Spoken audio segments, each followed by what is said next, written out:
But yeah, this is the guide for 0 damage Demon Souls. Okay. So when we're starting off, I prefer to pick the male character. I like the animation for the rolling a little bit better. So instead of picking the female character, I pick the male. For you, it doesn't matter too much. If you find that the female character is fine, go with it. There is an item you can pick up, which I'll point out later in the run, and it will get you more souls. So you will probably benefit from that if you pick the female character. You cannot wear it if you have the male character.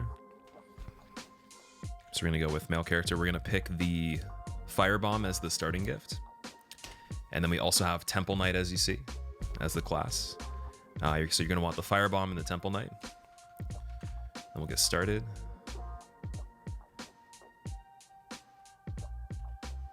And then, so what I do for the 0 damage run, because it would technically invalidate the run if you were to do the tutorial and die, I skip it, so we can avoid the death.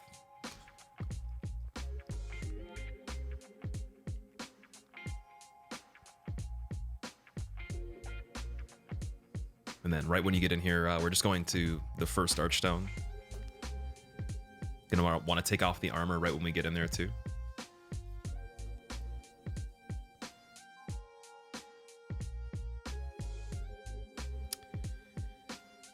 All right, so all the gear comes off. I keep the halberd still. We go 2-hand with it. So in this first part, you're basically just running up the middle of the staircase. You're watching out for any of the draglings or the hollows, whatever you want to call them. They might do jump attacks at you. If they start to jump at you and you think that they can connect, start to strafe across their attack. You'll see me like make some turns sometimes if they do that. In this run particularly, I got pretty lucky in the beginning, so you're going to want to kind of make a quick turn across the attack if they jump and you know it's going to connect, but you can't bail out of it distance-wise. And that'll strafe the attack. So for these first 2 dudes right here, you're going to want to... Here, let me actually like rewind that. So this situation, we kill this guy up here. We wait for his shot. We stop right here at this structure. We walk into it, and then we attack and aim the attack right at his feet. It kills him through here. This guy sometimes will fall in this pit right as you strafe across him as he's coming around the structure on the side. And then the other one will follow through as well. If they don't follow through, you only really need to focus on killing this guy, and then you got to be very quick with killing the next 2, and you'll be fine. You can always turn around later and kill the other dude that's chasing you if you need to. This is the way I prefer to do it. You can do it very, very slow, and you could kill both of them, but then you're at risk of being chased by the other guys that you pulled earlier running into here. So if you want to be quick, you just want to run along this left side to get them to fall in the hole. If they don't, kill the one dude, or whoever you have to, and then continue. It takes 2 hits to kill them. And you want to get them before they start spamming, doing crazy attacks. This guy, so we turn the corner and we hit immediately, and then we follow up with another attack. And then this one, as soon as we get to this little bench right here, he'll be actually coming through the doorway. Sometimes he doesn't jump right away, sometimes he does. If he doesn't, you have to hit him twice. If he does, you get a counter hit. So you're going to see right here, I'll get him in 1 hit. Because he's already jumping. Boom, counter hit. That's a little bit of a sketchy situation if you don't have the timing down, so just get used to playing that aggressively, and you'll get pretty good at trying to interrupt it. Just basically be ready to attack immediately. Same thing with this guy. He sometimes will jump at this point where we're in the middle of the room. On this particular iteration, he didn't. He just decided to walk normally, so we're gonna actually approach him and then attack twice on this. We pick up some items right here, some fire bombs. And then for this part, I like to just kind of strafe right up to this rope right here and do like a little bit of like a tiptoe to get one of these soldiers by themselves. It makes it a lot easier to kill both of them if one's isolated. So there's the first one, there's the second one. Pretty simple for this. The fog gate, as soon as you go through it, you want to do a running attack on this guy. So you're going to turn up the stairs, running attack immediately, follow up, cancel the firebomb. You don't want to wait there. This part, it's a little bit weird. Hit the barrel, clear it out. This guy jumped for me early. Sometimes he'll just kind of tiptoe up, and then he'll actually hit the other barrel instead and stay still. On that occasion, just wait for him to come a little bit closer to you, because when you're in this upper area right here where he was standing, this area where the cursor is, you can get a firebomb at the back of your head, so you want to actually be underneath where the overhang is for the guy to stand and throw the firebombs from above, right? So you don't want to be exposed to that. So here he's just doing like the spammy combo. They do a jump and they do a spammy combo most often, and then some two-hand single swings, like you'll see when he's trying to break the barrels on certain runs. You want to wait till he's done doing the spam attack.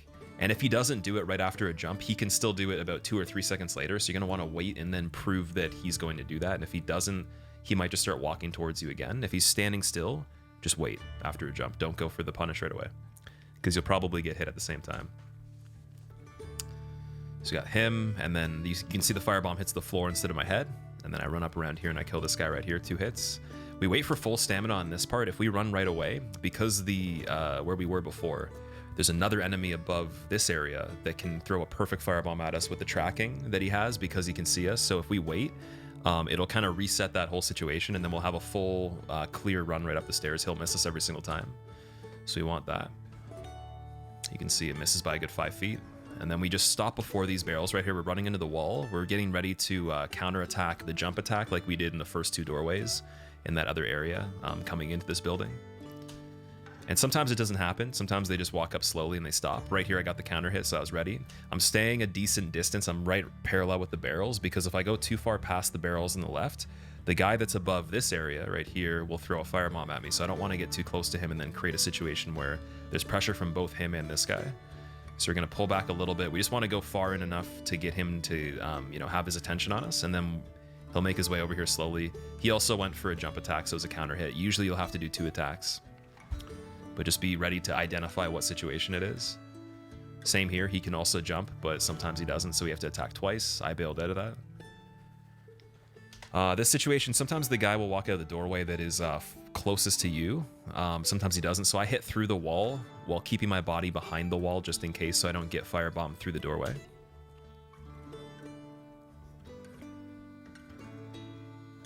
And you'll see I test to see if he's going to walk, but then I immediately bail out just so I don't get that firebomb to the side.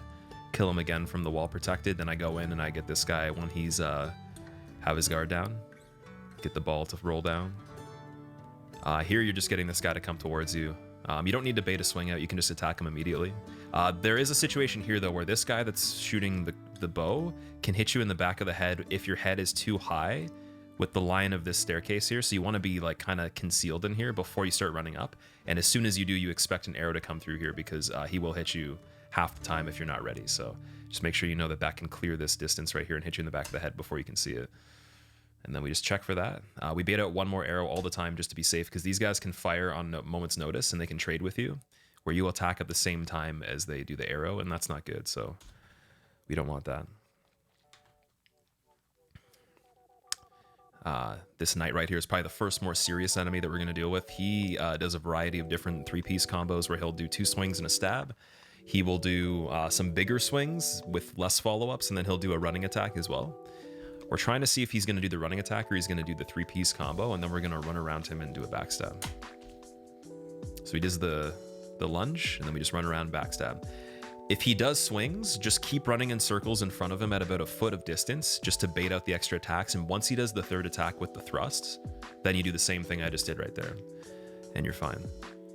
Alternatively, if you feel more comfortable just attacking him directly, it'll probably take about 4 or 5 attacks to kill him, so you'll probably have to bail out. We grab some more fire bombs in that room on that tower right there. We go through this fog gate. And then here is where we're trying to get no fall damage. This is the first part where you can take fall damage.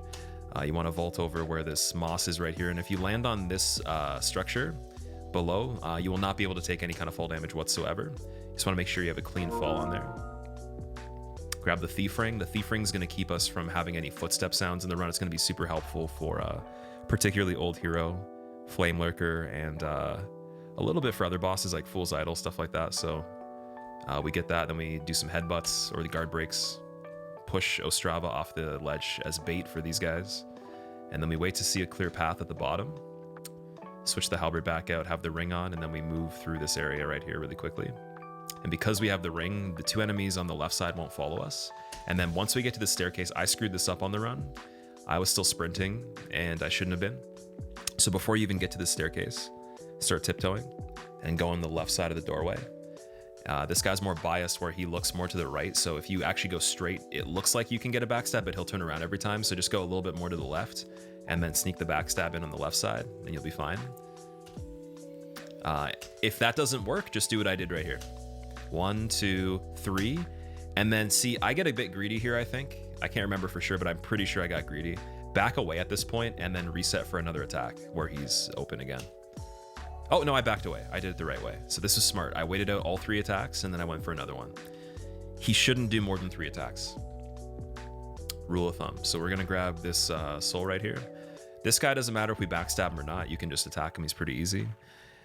This part can be complicated. I just break these right away, and then I run back to get my stamina, and then I strafe right across these guys. So if they start jumping, they're gonna miss me because they're trying to like kind of intercept me, but they're behind because I'm too fast. So you're safe to run through here as long as they didn't already start doing the jump attack. If they're just running up to you still, you want to make your way through here immediately. And with that timing, this guy should be on his way back or turning the other way, and you can just do a couple attacks on him, kill him. Sometimes this dude on the stairs right here, he'll jump, sometimes he doesn't. If you don't see him starting to sprint right away, prepare to attack him twice. If he does sprint right away, don't even kill him. Just let him do kind of like a circle, make an arc out to the left and then go back around to the right, and he'll jump right in the middle somewhere, and you can just kind of strafe around him. I can't get him to do that on this, so I'm going to get a two-piece attack right here. They're going to keep running. You never can get hit by this knight if you're just perfect with this fog gate and you get in there really quickly. Not even on the recovery of the fog gate, you're pretty safe. So you just be quick through here. Make sure you're decently far away from these balls. If you're really close when you hit the little cube thing here, or the little stall, and break the door on it, you're gonna actually get hit by the balls that are rolling out at the same time as you free them. So just be careful with the distance on that. That's why you see me miss it on the first one. I'm a bit careful. Then we wait for those to roll down, we chase them.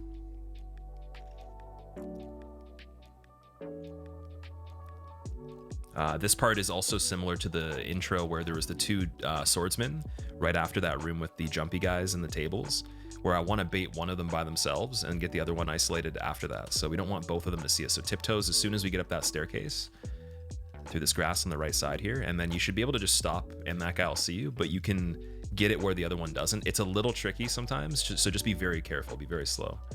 And then these guys, you can just run up to them, do a running attack, and you want to do a follow-up attack really quickly.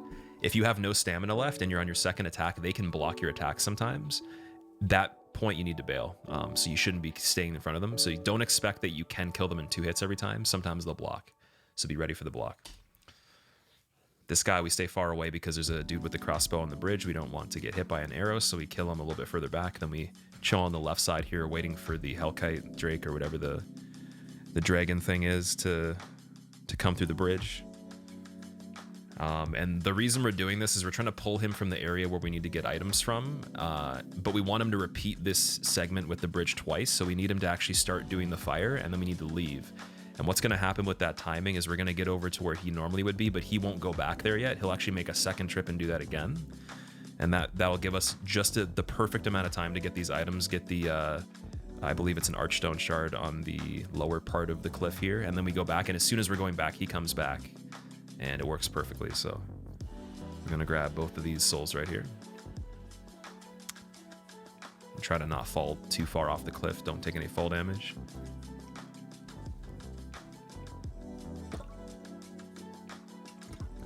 And then there's some grass here, and there's an Archstone shard, I believe. Yeah, so we just want the Archstone shard. That's it. I believe there's 2 of them.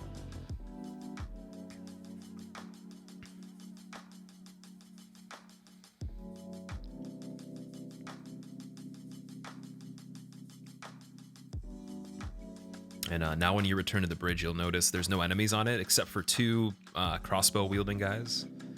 They're pretty easy to get by. You don't have to be in a rush for them. You have a lot of time to try to get them to attack you and then, run around them. So I kind of chill right around where this thing is right here, just before where this thing is on fire, and I try to get them to start attacking so I can strafe their arrows, run between them, and then they shouldn't be able to get a clear shot on you again once you go to the lever. You're fine, so just pull the lever immediately. And then we're moving on. So we got a kill on that guy. We turn the corner immediately. We start rolling through these barrels, and there's another dude that's chasing us at this point. You'll see sometimes he actually pops around the corner. I'm not sure if you'll see it on this one. You actually can see him, yeah. So I'm gonna go back on that really quickly. We're gonna watch this again because this is important. So before you even get out of this doorway, so you have to be quick here. There's 2 things you can do. You could kill both these guys in this hallway, but because this other dude on the right side that you didn't see until the end can jump through this doorway and hit you through the wall, you just want to be fast. So boom, turn the corner, attack twice, don't even lock on, Roll through these, and then he still might chase you, but by the time you get to this item, it's unlikely he's going to keep running at you. If he does, make him attack, bait it out, and then just kill him if you need to. But way easier doing it that way, in my opinion. Also, someone was saying the timer is black. I think it's because of something to do with the capture I have, like a filter or something. I don't know. But yeah, don't mind the counter. I don't know why it's black. Something's going on. So we grab that item right there. We homeward bone back to the Nexus with the Archstone Shard. And then we go back to 1 of 1 and we run up here again. Same thing as the beginning. We're trying to keep center, but if we see anything where an enemy can do a jump attack at the last second and get us, we kind of want to strafe across it. You'll see an example right here. See how I kind of swivel a little bit. So if I go straight there, I'm still fine because they're kind of coming from the side. But let's say like I was further away. You want to have the ability to kind of just strafe really nicely across and under the attack like this. That's the key right there. So now we have about 16 fire bombs. We're going to use all of them on Phalanx. The way to set up for this is I stand behind the pillar about 5 feet away or more. I let them do their thing with all the spears tossing, you know, the spears and moving closer. And once they're roughly around this second pillar and I can see them touching it, I start throwing the fire bombs. I go out just enough to be able to get the connection with it. And then we're going to throw all 16 at him. But we're going to be watching on the left side here at the same time because this is kind of like a quicker kill method. So it's not necessarily always going to be guaranteed. You may have to do this twice where you run to the other side of the room and then you go to the other pillar that's diagonal from this one and you do the exact same thing again. So worst comes to worst, these guys pull out the spear and they're trying to throw them at you or stab you. You bail on that last firebomb right before you're about to get hit. You just watch to see if they're going to pull anything out, and then you run all the way around. So when I'm throwing these, I'm not spamming the button really fast. I'm throwing them one at a time, and I'm pressing it once so I can bail out of it if I need to really quickly. This is no buffered inputs or anything. It's very important. So we're just throwing 1, 2, and again, it doesn't take too many. But this guy on this left side, we're paying attention to him. See how his buddy just pulled out the spear, but then he didn't. Sometimes they turn around. And they're also getting partially staggered by me throwing these things, so it's kind of hindering their movement. But you just want to make sure this dude doesn't try to attack you from the side. As soon as you see a weapon appear beside him, you stop throwing the firebombs, you move to the other side, you repeat. Now let's say you don't have enough firebombs left, a situation where it happens sometimes. You can buff your weapon with the pine resin that we found, and you can use that instead, or you could just go unbuffed and wait until there's an opening where it's right about touching the pillar and you can see like the main body of the boss, and you can just do a running attack really quickly and run around the corner, get one, pull back, run to the other side of the arena, and repeat that very slowly if you need to.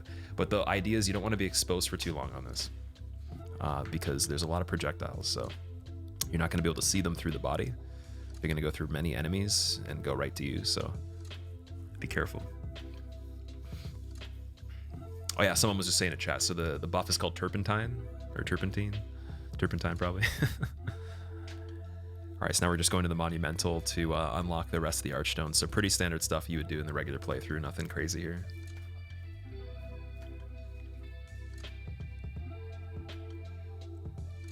If anybody has any questions right now about the run too, I can answer them.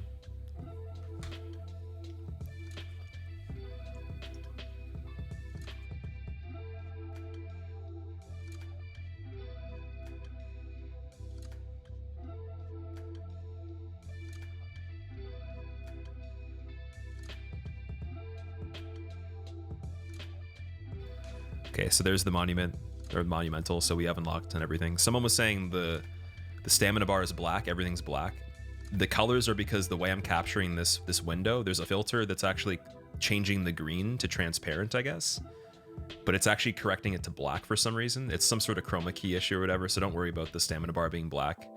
You can still see the white line on it. Pay no attention to that. If anything, it makes it look cooler. It should be green. On my screen, it is green, but there's something going on with the capture of the window, so don't worry about it. So we got the Monumental's blessing, and then we go to Stonefang Tunnel, 2 of 1.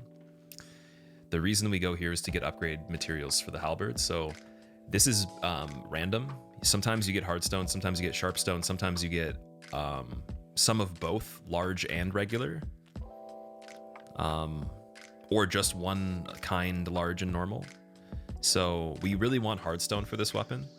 It's okay if we get sharpstone, but we want hardstone. So you can see we got 8 hardstone on this.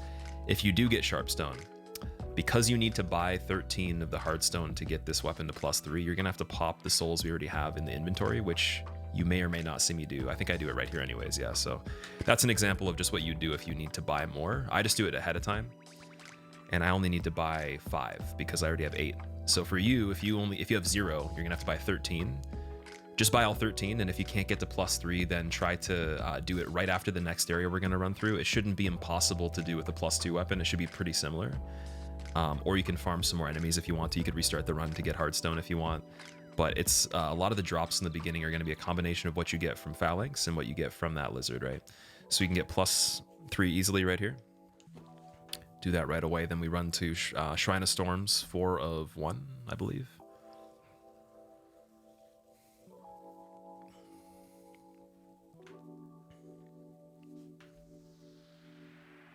Now this area is really tricky. These skeletons, they have this way of trying to basically destroy your entire life and everything you aspired to accomplish, so be careful. Basically, you see when we arrive here, I waste no time running up beside this rock to get this enemy to chase me, but I still have the thief ring on, so you need that on this entire time. You want to keep it on. There will be a time we're going to take it off, and I'll show you when, but for now we're going to keep it on. You want to be right in the middle of this rock as he rolls up. You're basically trying to keep yourself kind of centered with him. You don't want him slipping around the side, so keep moving as he moves. He's going to miss his attacks sometimes. He might keep rolling. He might stop. He might turn around a million times. Now on this, because he's rotating back around this side of the rock, sometimes he gets stuck on the pole and doesn't want to do that. I got him to pivot this way, and then once you see him going this way, be very far away from him. So if you can go right back to the wall where the big rocks are, you know, right behind this medium-sized one with the pole, go right along that wall if you need to. Anything you can to get far enough away where he'll keep walking back to his default spot. It's a little bit tricky. It's going to take some practice. This will be harder to do than I can explain it. But yeah, just trying to make sure that you get far enough away where he won't turn back around and try to kill you, because it's not as simple as the enemy seeing you in this game. They can still technically sense you somehow, even if you're silent and they don't see you, just being in a certain range. So that's why I'm waiting here. I'm just standing still, taking a couple steps, and then I'm going to wait again, and I'm going to go really wide here. So we're far enough away where now he's not going to turn around. And we're going to tiptoe the whole time, and we're just going to get a backstab. And after that, we're going to follow it up with an attack and kill him. And that is that. So that might be the hardest part of this entire section. After that, we have this guy. He'll try to chase us immediately if we just run into this little crevice here, take off the thief ring to get his attention, and then immediately go back into this little cubby where this wall is, and we're going to hide and put the thief ring back on. What that's going to do is he's going to lose the aggro on you, or he's going to lose interest and basically turn around and try to walk back. And when he does that, you want to let him get a little bit far away from that rock that he's on right now, and then you're going to kind of peel around the rock and try to tiptoe and backstab him as well.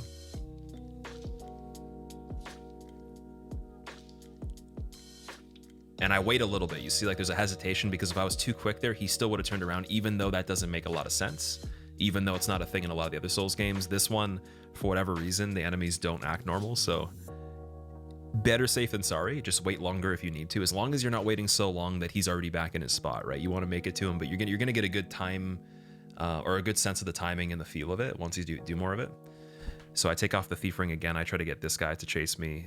Because I actually do that, it's gonna aggro both him and the guy that's shooting the arrows. So we're gonna have to watch out for arrows on this at the same time as the other guy rolling. If you're pretty quick, you can get behind this wall, and then you repeat the same thing you did before again, just while watching the arrows. Now, I think if you were to try to bail out of that spot with the rock a little bit later, you would have him rolling towards the rock for longer, and then this guy with the bow would stop shooting you sooner, which would make it easier to walk up to him and kill him after. I'm doing this for time's sake, where I'm trying to get these skeletons to stop rolling as soon as possible, so I can be quicker for the run overall. So my method is to bail out immediately as it gets to the rock, so he kind of just doesn't know where I am, right? And you'll see the same thing for this. Like, I'm trying to get the bailout really quick. So thief ring goes back on, I touch the rock, he's just getting there, and I'm already behind this thing. And what that does sometimes is it'll just make them lose interest quicker, right? This one, I don't believe he does. I think he just keeps rolling. But then you can kind of see what I was saying before with the dude shooting the arrows. He'll stop shooting arrows because he just doesn't see you for so long. So you can kind of make this situation happen if you just hang around the rock longer and then leave. And then we do the same thing again. So again, this is just like pretty basic stuff. Just repeat that. You've already seen it. And then we do this again for the last one and same thing. So don't need to get too extensive into this one. Just wait for him to stop rolling and then go back and get the backstab. Every time they drop a weapon, or sorry, not a weapon, an item, I would pick up the item. Most of the time it can be soul remains. Those are really useful. We're going to be buying them in the run, so having them for free saves us about 500 souls per use, so that's pretty good. This pressure plate right here, you want to stay on the left side. It's a little bit easier, plus we're already heading that direction too, and then you want to roll right at the last second as the first bolt fires from the trap, and then we're going to try to tiptoe right around here. We're going to hug this tree as we're tiptoeing because the enemy we're trying to evade is right beside us, so you're almost kind of rubbing against the tree as you're going towards it. And then from this spot, I just rotate the camera, I put on the soul remains, and I just pivot. I don't even like move forward. I just pivot on the spot, throw it right beside me. We grab the Crescent Falchion, which is going to be the main weapon for the entire run. Right after this segment, we're going to stop using the halberd. So we run back in here while that guy's distracted. We go back to the top, and then we're going to be throwing a soul remains for the skeleton that's on this bridge here. We're going to throw it right in the corner. And then we're going to try to dip into this corner right here, so he's got a wall between us. And by the time he loses interest and doesn't want to keep swinging, he'll walk back and we can get the sneaky backstab again. But again, this part is pretty important. If you start walking towards him too soon, he will stop walking. So I wait a while. Now, if he stops walking, he turns around again. You just have to get even further away and then wait again. And you might have to repeat this a couple times with more soul remains. If you can't get it right away in the beginning, that's fine. But you'll get to a point where you're so good at kind of understanding how far away you need to be, how long you need to wait, and all these things. But just leave that as an example right there with how long I waited. The only issue with waiting too long is this exposes you for a situation with the guys that have arrows, so they can shoot openly now. You see that I framed it because I'm in a critical animation, so that's fine. But right out of recovering from that, I got to be very careful. So you see I try to get away from them, but that was a good example of how you don't want to be in the open there, so you can actually get the backstab sooner than I did. I just waited extra long to be safe because I didn't want to keep wasting more time with him turning around. So just be mindful of if you're in the open there, the arrows will be safe as long as you're in the backstab animation, but as soon as you get out of that, you don't want them to be in the air coming towards you. And then we're just going to bail right out of here again, back through the same hallway with the trap. And here, we're gonna run up to the Vanguard demon that's guarding the underground passage. You have a decent amount of time to kind of screw around with him before you get hit by a stingray that's firing the projectiles in the sky. He does a couple different things. So basically, he can swing like he just did there, and then he can follow up the swing with another one. He can do a butt slam, which is pretty rare. You're not gonna have him do that when you're approaching him from the front as much. And then he can do this really unique overhead attack where his weapon gets stuck in the ground. That's probably the best one, but it doesn't happen too much. So if you get him to do a swing and he doesn't follow it up, try to get him to do a second one. Right here, I kind of just go ballsy and I just go underneath his swing. You can also do that too. And he'll have a harder time trying to follow up and hit you again. So just get used to like the attacks that he does. Pay attention to them, use it as a practice opportunity, and then figure out where you can escape. Because there's many different ways you can do that. This part, we hit the illusory wall with just a guard break. We get this guy to start chasing us without the thief ring, so we take it off right before. And the one that's standing facing away from us doesn't see us or hear us because we still stay far enough away where we're not right beside him. And then we just wait here. I think I had to put the thief ring back on because I didn't have it on. So I realize after a while, yeah, I put it back on. And then basically what happens is we're so far away that he can't see us anymore, so he stops doing that. Obviously the thief ring helps with the visibility, so I kind of do a little bit of a jog until I get right up to the point where I'm in this archway, the one right before the skeleton that hasn't moved yet. And what we're trying to do here is we're trying to get the backstab, and we're trying to get the next one as well pretty close together. Reason being, he doesn't have a long time to go back to his default spot, so he's going to turn around and kill you immediately if you don't do this quick enough. So if you want this to be super fluid, best way to do it, if you want to do it a little bit of a safer way that takes longer, you can basically wait for the other one to go all the way back to his default spot, Or you could just kill the first one and then wait and then pull the other one to like the corner, go back outside the area in the hallway, and then let him walk back and do that too. I think this way is better. So we're gonna open the cage for Grave Robber Blige, which we had found in that other tower that we ran across from. So we're gonna talk to him and then we're gonna get out of there. We're going back out of where we came. Now, instead of going the same way back, we're gonna go forward through this fog gate. Now this part, the stingrays can still shoot projectiles at you through the kind of breaks in the roof here, or the open area. So I kind of check the sky first to see, is there any around me? I could hear that there was one that fired right behind the wall, so I know that it's not gonna do it right away again. So I start running, and then I just toss this skull into this building over here. And what this does, it pulls the black skeleton that's in here, it pulls the one that's about to roll up to you right here, and it takes attention away from the guy with the bow. Sometimes if you have a bad toss, you only pull this one and the black skeleton. That's completely fine. The bow one is not an issue. They'll never pull out a weapon and try to roll after you and kill you. They're very safe. So just make sure your toss is pretty good, and it's in the middle of this building if you can. And always watch the sky for the stingrays. That's very, very important. So you're gonna hit the pressure plate there. You're gonna roll, go around the corner, and then again here, I'm checking the sky before I'm grabbing my item. I'm actually kind of just blindly grabbing the item as I'm looking away from it to see what's happening outside of there, because you can easily pick this up and then your run's over if there is an enemy right there shooting at you, right? So be very careful of that. This part, the way I manage my stamina, because again, you can get shot by projectiles, I only let go of the button for like a fraction of a second. You're basically trying to get what I call a mini sprint. So there's a difference between if you did the input where you tap the button, it'll be a roll, but if you hold it for just like a fraction or frames longer than a roll, it'll turn into the beginning of a sprint. And you only want to do that. You only want to let go for like a fraction of a second and then start running again. Because what that's going to do is like the tracking of the enemy's attack won't be good enough to actually land right on the spot that it needs to get to hit you. Because by the time it gets there, you're going to be like just inches away from it. So it'll look close, but if you wait like over a full second in between stamina management here, you're just going to get hit. It's happened to me many times. You see right there. So that was an example where it would have hit me if I was too slow there. Now, if you have full stamina and you, for whatever reason, want to just go through the whole thing altogether without stopping, you can, but I think it would be easier to break it up, just so you always have stamina ready. We throw soul remains right there for this guy, and then this is Adjudicator. So for Adjudicator, we're going to stay in this corner with this pillar here. Let him attack the wall. We're going to drop down after he does, and then we're going to strafe around him. Basically, he's like one of the easiest bosses. You just rotate around him. And if for whatever reason there's a wall and you can't, just go the other way. So like I did right there, you know, or vice versa. So either left side under the arm or away from the machete where it ends up on the right side. And I find with the halberd, it's easier to actually get the attacks to stagger him by looking up with the camera. You'll notice like some of them don't even count if you look down or look straight. So even though it might seem like it's connecting, it's not. And there you go. It should take like around 6 of them, I think.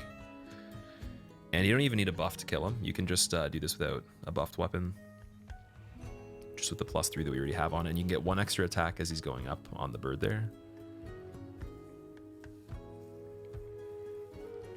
I'm just repeating that. It's pretty simple.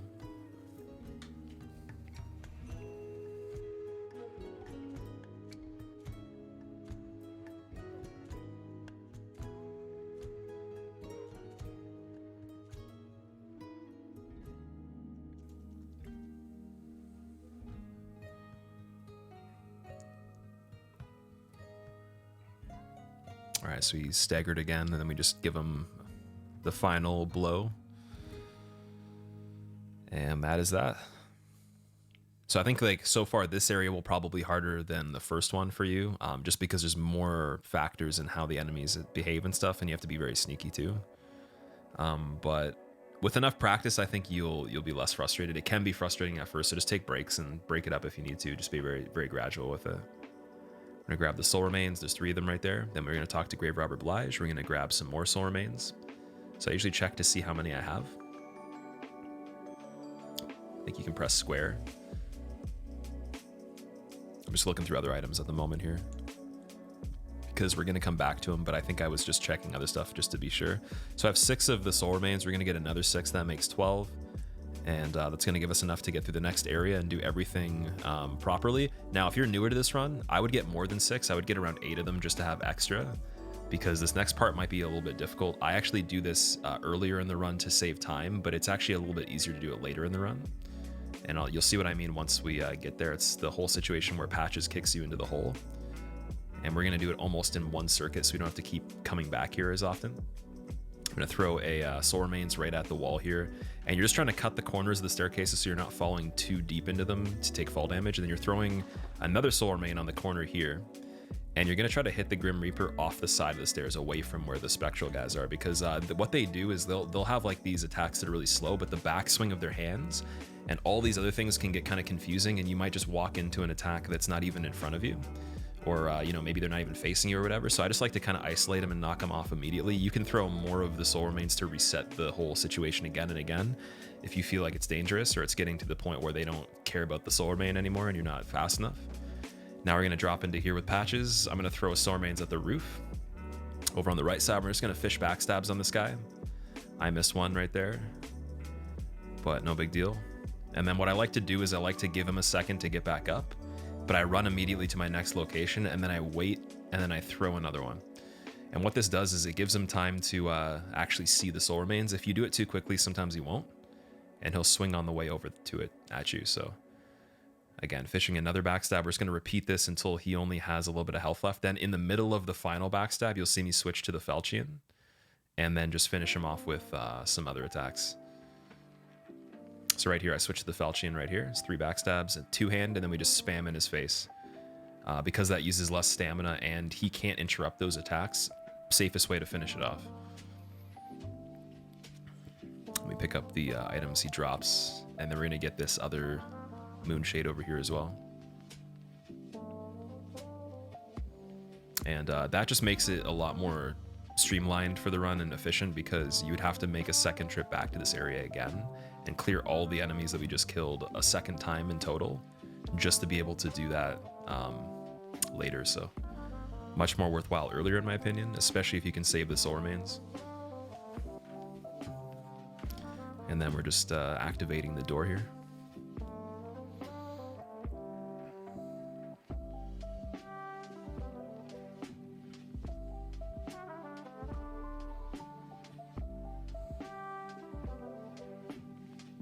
Now, on this part, similar to when you enter the area right before Adjudicator, there can be flying stingrays that will shoot at you, but if you don't see any right beside the thing, go right away. Take off the thief ring at this pole right here, stand on the side of the cliff, wait a second. These guys will fall off, do like a little bit of a circle if you need to for the arrows coming at you, put the thief ring back on, and then switch to the halberd, or just have it already out if you need to, because it's much more effective for killing these guys. And again, if you need to slow any of the stuff down, definitely like do pause it, or put it in like half speed or quarter speed, just to get the details of this down really nicely. Because some of it's kind of fast. It's hard for me to break it up in a way that's super digestible in some cases. So if you need to slow it down, we're gonna get right to this little cutout right beside this item. You can see I'm trying to throw downwards, but also like towards that wall that's right in front of where the halberd's pointing. And what this is going to do, if you get it low enough, the Grim Reaper below here, he'll just swipe and try to fall off the ledge, and everybody in the entire area will die. So this is where it's a decision of, do you want to get really good at making that throw one time and be able to do it, or within a few tries?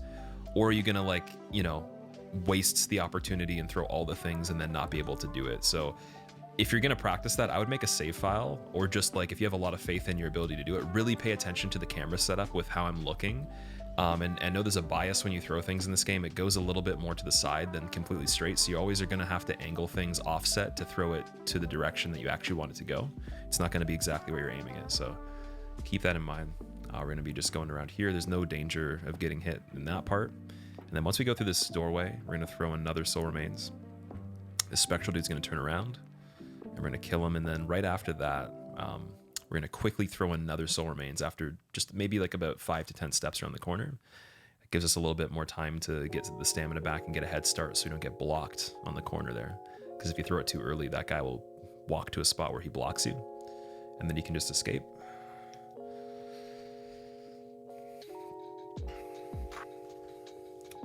And then at this point, I grab this sticky white stuff right here. It's gonna be good for the fight.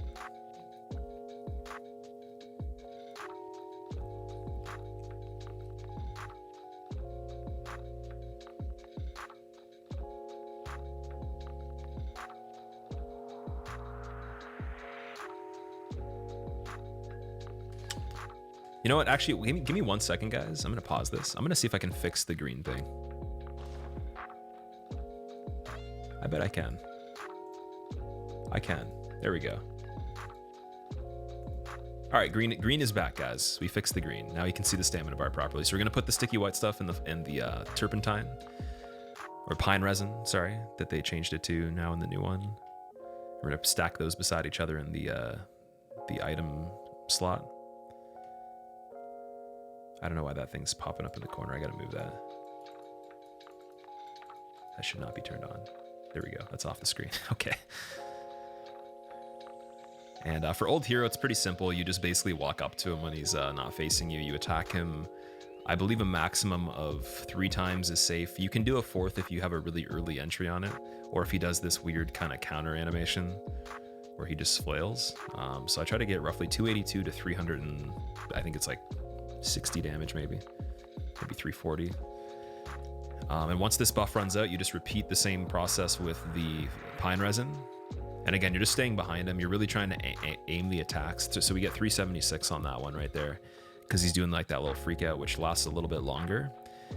And upon escaping here, the only thing you're really looking for is if he turns around and he does like a backhand attack, that is the thing that can reach you the easiest. There's an uppercut one that's a little bit harder to get hit by. That one that you just saw him do though, right there, that backslash is the hardest attack to avoid in my opinion, and it rarely happens. You just don't want to be hanging around him too long. So you could play this super, super safe, like way safer than I am. You could be slower, hit him twice and then get away, hit him twice, get away. It's kind of boring for me, so I don't do that, but you can do it any way you prefer. It's super easy.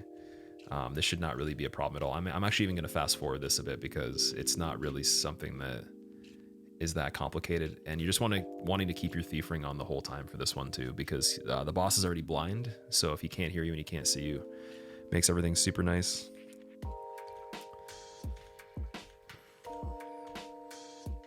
And you're just going to see a series of me repeating the same kind of setup here and then trying to escape.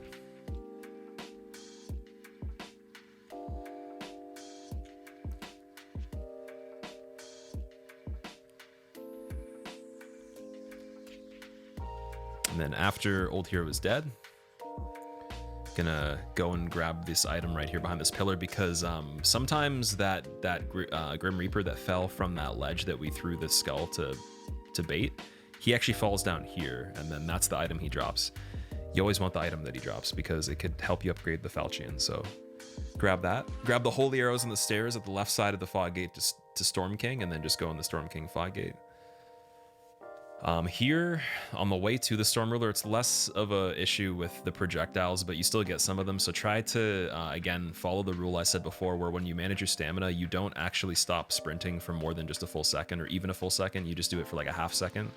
You really want to get like that fine line of like, just, you know, stopping for like just a brief moment and then getting right back to the sprint again, because what that's going to do is in the mid-air, as the projectile is going towards you, it's not going to be able to hit the position that you were in, whereas you'll give it just enough time to get you if you wait too long. So and because you can't see these and you can only hear them, it makes it a lot harder and a lot more confusing to know what's going on. So this part coming back up the hill right here to the house, super important to make sure you're managing the stamina really well.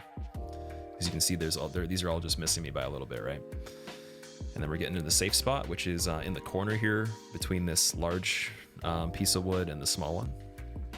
And we're just gonna switch to the Storm Ruler. Keep an eye on this right hand area here that's open, because usually what happens is these stingrays can fly up into this area where the cursor is. And if you're not looking or you have no stamina because you've just tried to kill another one, they'll try to shoot a projectile right in the open at you, and you may not be able to get out of the way. So you're always prioritizing in the back of the mind that you are going to be hit from the side right here the entire time this fight's going on. It just becomes easier once you clear the first wave of them, because then when Storm King is there, there's way less of them, obviously. And you're perfectly fine for interrupting them if they are attacking you. You don't need to dodge the attack first. You can just try to get them before the projectile comes out. If you start seeing like a green kind of animation and they make a sound and they do like a little bit of a wiggle, that's your cue for that. And yeah, we're just kind of farming these guys until the actual boss comes out.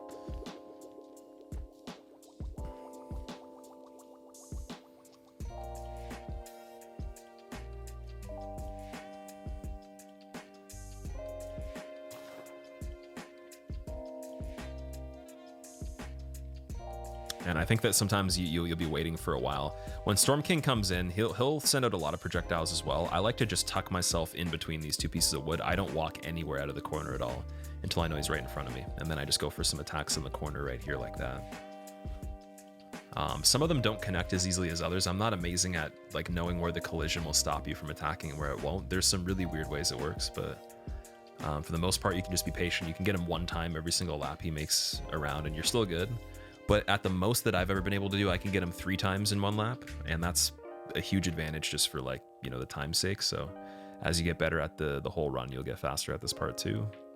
And then as he's going away, if there's no other stingrays in that area that I was talking about before, you can just run up here, try to get a couple other attacks on him.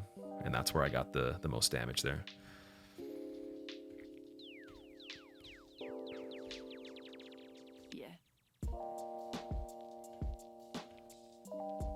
And yeah, we're just doing the same stuff. A lot of the mini stingrays are not even bothering me at this point because there's just not enough of them left, right? So you really don't have to worry too much, and you can just kind of go YOLO at the end here. And I think this is where I get him nice. And so immediately we take off the Storm Ruler, we go back to the Halberd. We're gonna need it to flip these lizards over here. I usually only go for 1. If you're good enough for whatever reason, you can try to get 2 of them, but running back and forth to stagger them is kind of annoying. And in this run, I already scared away the second one on the way to the Storm Rulers, so I'm just going to get this one right here. And this may be like the beefiest reptile I've ever seen in my life.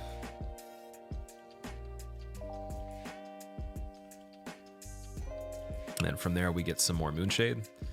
And the Moonshade Stone is going to help us upgrade the Falchion, which we're going to be exclusively using after this point of the game for the whole entirety of it. So Halberd will be literally just out of the inventory after this part. From this Archstone here, smartest thing you can do is go back to the second part of the Shrine of Storms, so the Ritual Path. And reason being, you need more items for Stonefang Tunnel. You need a little bit more of the Soul Remains. We need the bow, and we need some arrows as well.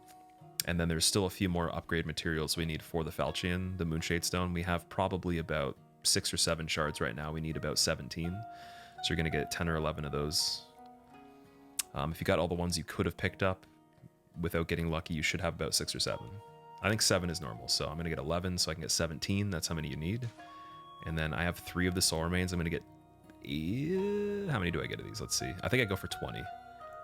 Because I like to prepare ahead of time, so I have enough for the not only just the next area, but the one after that too. So I'm kind of prepping for Fool's Idol as well. And Man-Eaters. So I do that. Now you don't have to do this. You can level more on the character and then get less soul remains if you just want to get them every time you do an area and then replenish and replenish. I just don't like replenishing as much. So you can screw around with the denominations of how many items you have at what time. The non-negotiable part of this is the bow. You need the bow, and you do need a decent amount of arrows for this this run. So we're gonna try to roughly get close to 200 on hand. I think I already had quite a bit, so I have 238 on this. You don't need that many. You can get less.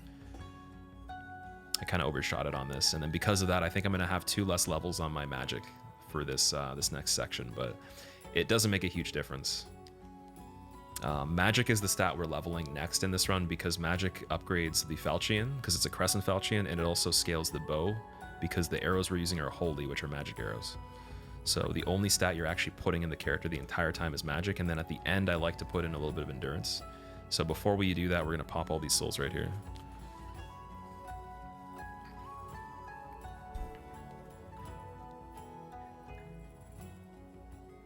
And you don't need a single soul on this run. There's none you need to keep. All the boss souls are poppable. It doesn't matter what it is. Even Flame Lurker soul you can pop.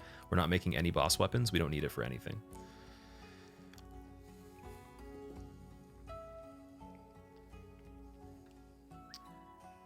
So Seek Soul Power, we're going to get magic to roughly, I believe it's going to be around 42 on this first part. Yeah.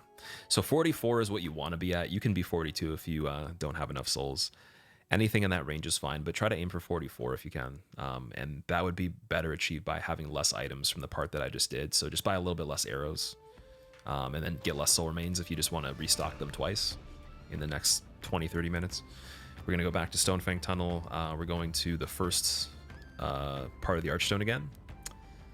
And we're going to get that bow equipped with the arrows on this bridge, because we're going to be needing to use it in a second.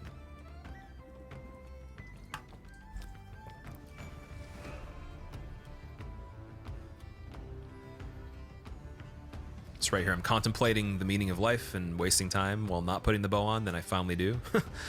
And then as soon as this dude on the left is done throwing his little boulder there, you just got to get him in the shoulder. And what he'll do is he'll actually not die, but he'll walk away and he'll stop attacking. And then as soon as the other one has thrown his rock and it's exploded, just go right through here. You don't even have to go up the lift to go kill them. You can just leave them.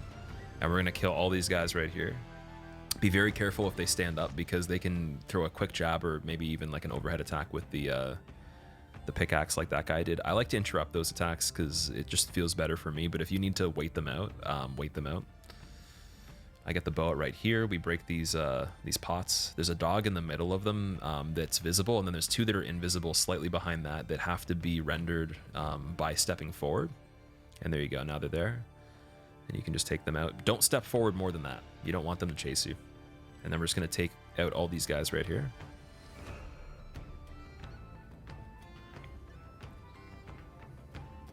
I'm picking up all the items just in case they drop Hearthstone, because we still can upgrade the regular bow with Hearthstone. And that's super valuable, so we need that. You usually get enough, so it's not a huge deal. I mean, I probably could skip some of these and still be fine, because there's a part where you get quite a bit of Hearthstone, and it's a high chance of it. So we'll probably be using that anyways, but just in case, doesn't hurt for the souls either, and for the safety. So we're going to throw this soul remains for this fat official, and then over his head, another one. He's going to turn around, we're going to get a backstab. And there's a unique thing in this where some enemies can be hit on the way back up. So we're just going to start spamming him immediately as he's getting up, and then he can't attack again. From this point, there's going to be a guy in the corner right here you see. Another dude's going to come from the stairs because we threw the soul remains. Sometimes he doesn't though, so if you don't see him pop up within 5 seconds here, it's fine. You can choose to throw another soul remains to get him to pop up, or you can just wait and do what I'm about to do right here. So he does pop up for me, but I'm going to backstab this guy through the wall here, just because it's really cool. And it's easy, so we're going to do that. And then this guy's already going to chase me anyway, so I'm just going to let him do his attack. He's doing like some crazy swing there. I just want the 3-piece attack right here, or the single attack, so when he does the 3 swings, that's safe to go in. And yeah, I would recommend using the bow to take him out while he's in the hallway, because a lot of the time when he walks into that doorway, you can just snipe him. It's about 2 arrows, I think. This guy, he's going to ambush you. Back away, don't turn the corner there ever. Then get 2 attacks, continue. On this part, before we even get into the line of sight of this enemy here, you're gonna see me like from behind this post. I'm gonna chuck a really far soul remains on the far wall, just to get this guy facing away from us as we run up on this bridge, because we don't want to get sniped off of it. So be very careful here. You don't really have a really good footing, so I mean, don't even sprint if you don't need to. Just jog. I like to sprint because I'm just crazy. So just be really careful, because you can fall off this super easy. It's only like one little beam that supports you here on the left side. And then just straight into the backstab, pretty easy, and then just spam on the wake up here. Or go for another one. I guess I kind of just waited. If you have the stamina, just hit him as soon as he gets up. Or you can even throw another soul remains. Any of these things can be modified to make it safer for you if you feel like it's not, you know, a good pace for how you like to kill enemies. And then we're going to pick up that soul that's on the plank and then try to just roll off into the corner here. That's going to break our fall, and we're not going to take any fall damage there. And now we can open the gate. And after this part, I'm just running back. None of these enemies are really that important. I do kill the one with the pickaxe on this far side here, because he can turn around and get us. So anybody with a weapon, I just try to be a little bit safe here. And then we leave the rest of them. Let me go through here. This item, I'm not really sure if you need to pick this up. Oh yeah, it's an unknown warrior soul, so you want to get this item. It's a good one.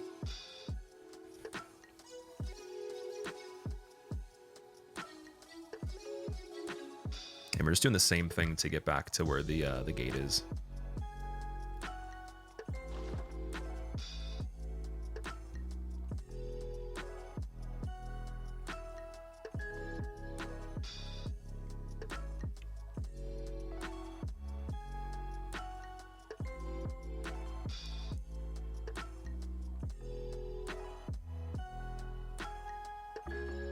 So this part, you're going to use the bow on these 3 guys on the stairs here. So we're going to get it ready. And it should be 2 shots per enemy. You can kill them with your weapon, but it's just really not worth it if you already have the bow at this point. It's pretty much the same speed too. So we're going to get all these guys with the arrows. Sometimes when you walk up to this barricade here, there's an enemy that's already reached it from the other side, and he'll swing through the barricade at you and hit you as you're going through it. So just watch to see it. You see I stop right here and I look to see where the miners are. And if they're still working on the wall there, then we're going to go up to them and then we're just going to kill them. But if there's the guy that's by the debris, then just be very careful with how you approach it.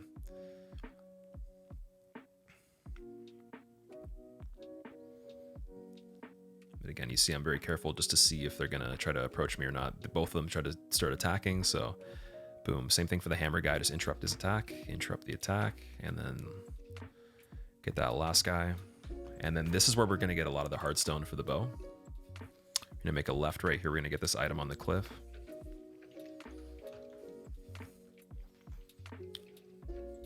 And then this is where we can start getting upgrades for the falchion once we activate this lift system to the blacksmith.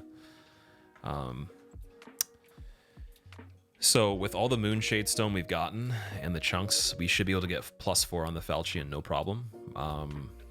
My soul count's around 9,000 almost at this point, and then we're going to pick up another soul outside the blacksmith. So if your soul count's lower because you've gotten different items or whatever, you can always pop more souls to try to make up for it. And if you don't have as many, again, there's the one outside this area that you're going to see me grab.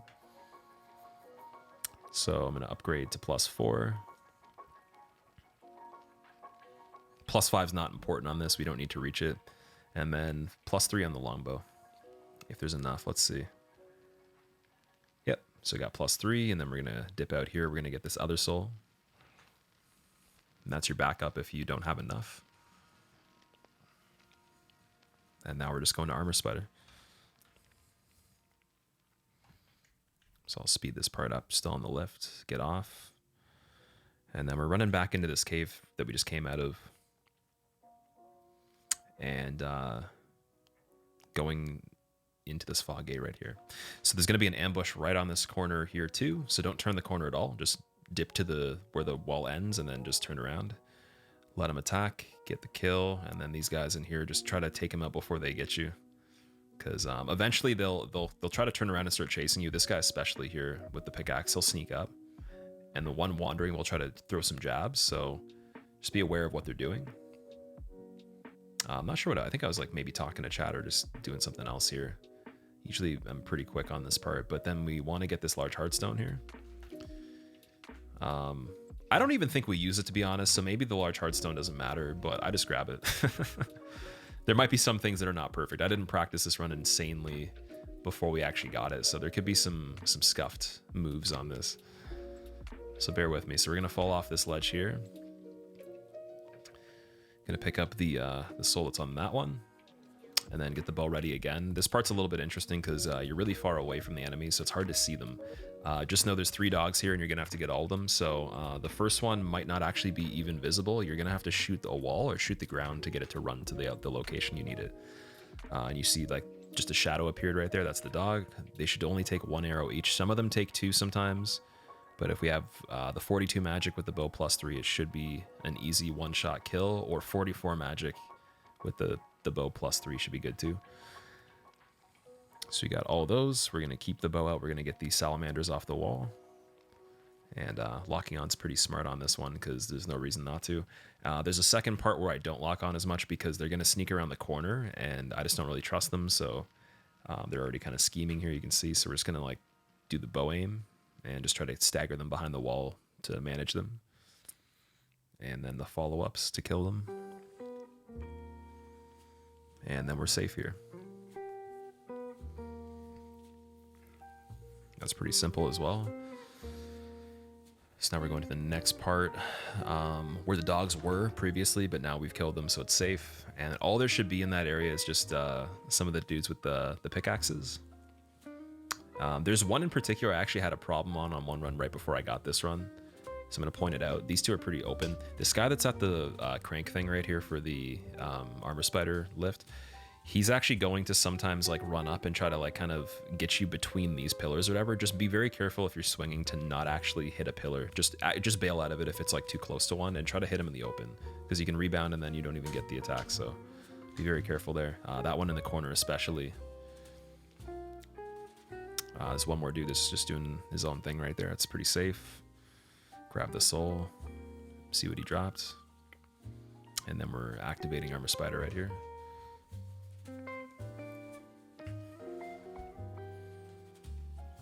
And now we're just trying to go get the poison ring and go to armor spider.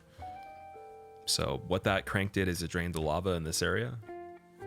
And there's an item in this little box that I'm walking towards right here. So we're gonna go down the staircase, go into that little cell, and there's the poison ring. We're gonna use that for the swamp. And then everything else is pretty good here. We don't need any more items, should be good.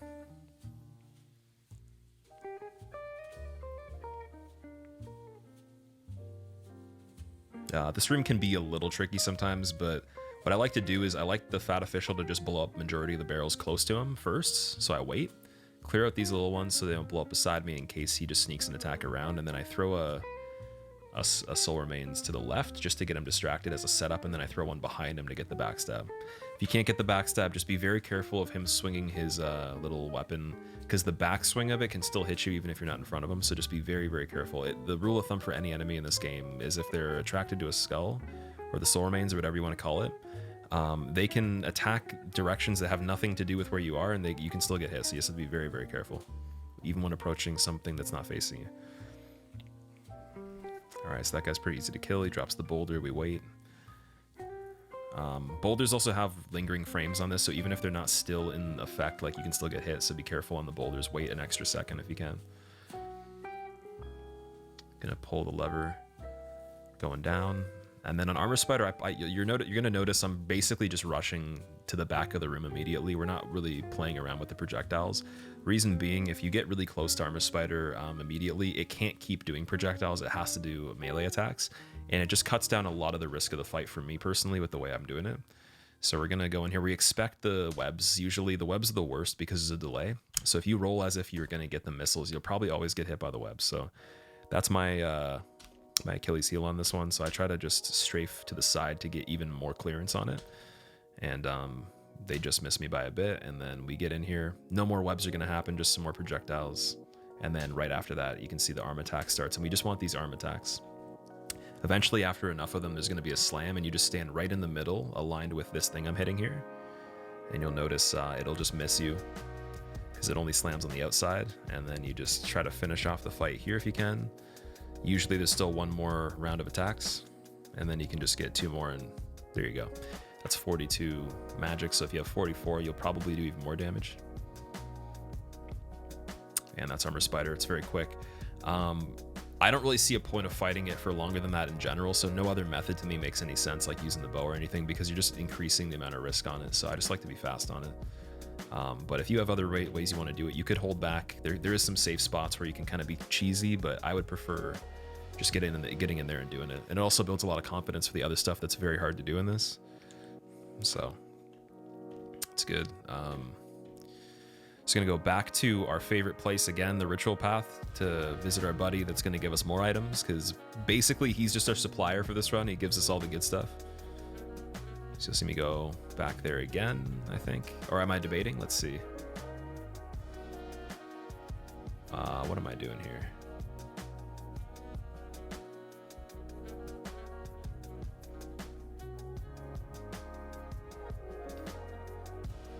So I think I'm just debating on leveling. So I'm trying to get my magic back up to that 44 that it could have been at.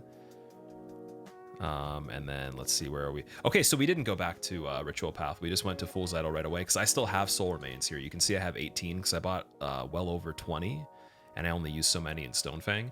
and I still have 211 arrows. If your arrows are much lower and your soul remains are much lower and you feel like you can't do this next stretch, I would just go and make that trip before you come to here and just buy more if you need to. Just making sure that you have that 44 for the magic. And then we're running through here. This is pretty simple. These guys die in 2 hits. You just don't want them to see you for too long before you attack them. That's the only risk. They have an attack that basically, if they did it from far away and you ran up to them, it still can kind of get you, and it's just a big area of effect that just knocks you over. So just be very careful with that. Here, I kind of just rush this hallway immediately.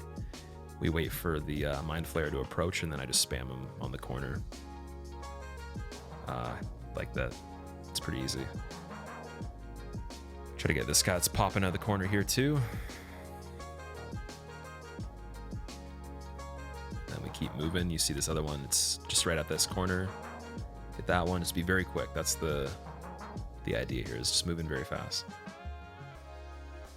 There's a reason for like the speed outside of just, you know, how you kill them, because they're on different pathing and different routes, and you can kind of take advantage of the most convenient spots to kill them if you actually can time this area pretty well. So it's not just about like trying to be, you know, efficient or whatever, but also you can get easier kills on the enemies if you move at a certain speed for certain things. So it's just really nice to take advantage of that.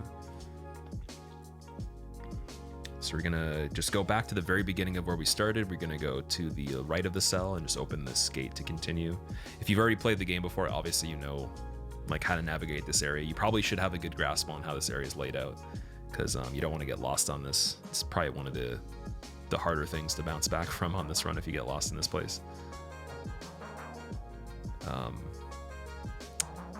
See how we're going around here. And you'll notice I'm picking up keys as I'm doing this for certain doors and stuff. We're gonna go get another one right now on this far wall through this middle series of cells. I pick up the Thief Armor here. That's for late game. We're gonna use that to stack with the Poison Ring to take less poison damage. And again, I'm just camping this Mind Flayer right here to wait for him to be in the open, and then gonna get a quick kill on him and grab the key and go back to that gate that was locked. So there's that. There's the key. And we're just going back through where we came from, and we're going straight. And then there's the gate there. So when you open the gate, it's going to be a variety of situations. Either the Mind Flayer is going to be right in front of you, it's going to be attacking already, it's going to be approaching without attacking, or it's going to be far away. I decided to just rush it because I noticed it wasn't facing me, and that just made it easier for me to, you know, take the opportunity while it was there. So I just went for it. You can just always be patient and wait and like let it approach like I'm doing with this one, but just standing on the other side of that door I opened, right? So we get this guy too.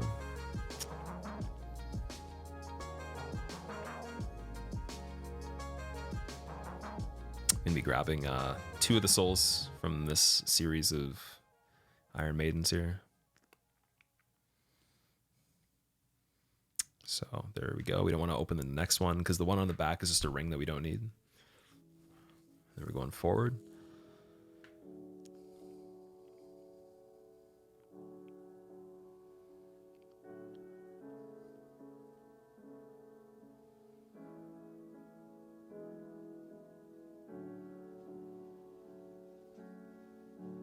There's going to be a key on the right side of the wall right here that you got to grab. That one I always forget, or at least I used to always forget. I don't forget anymore, but I used to. So I think someone's going to have their own version of that.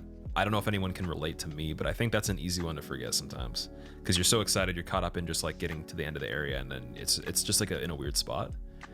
So just make sure you get that, because it'd be a pain in the ass to run back there.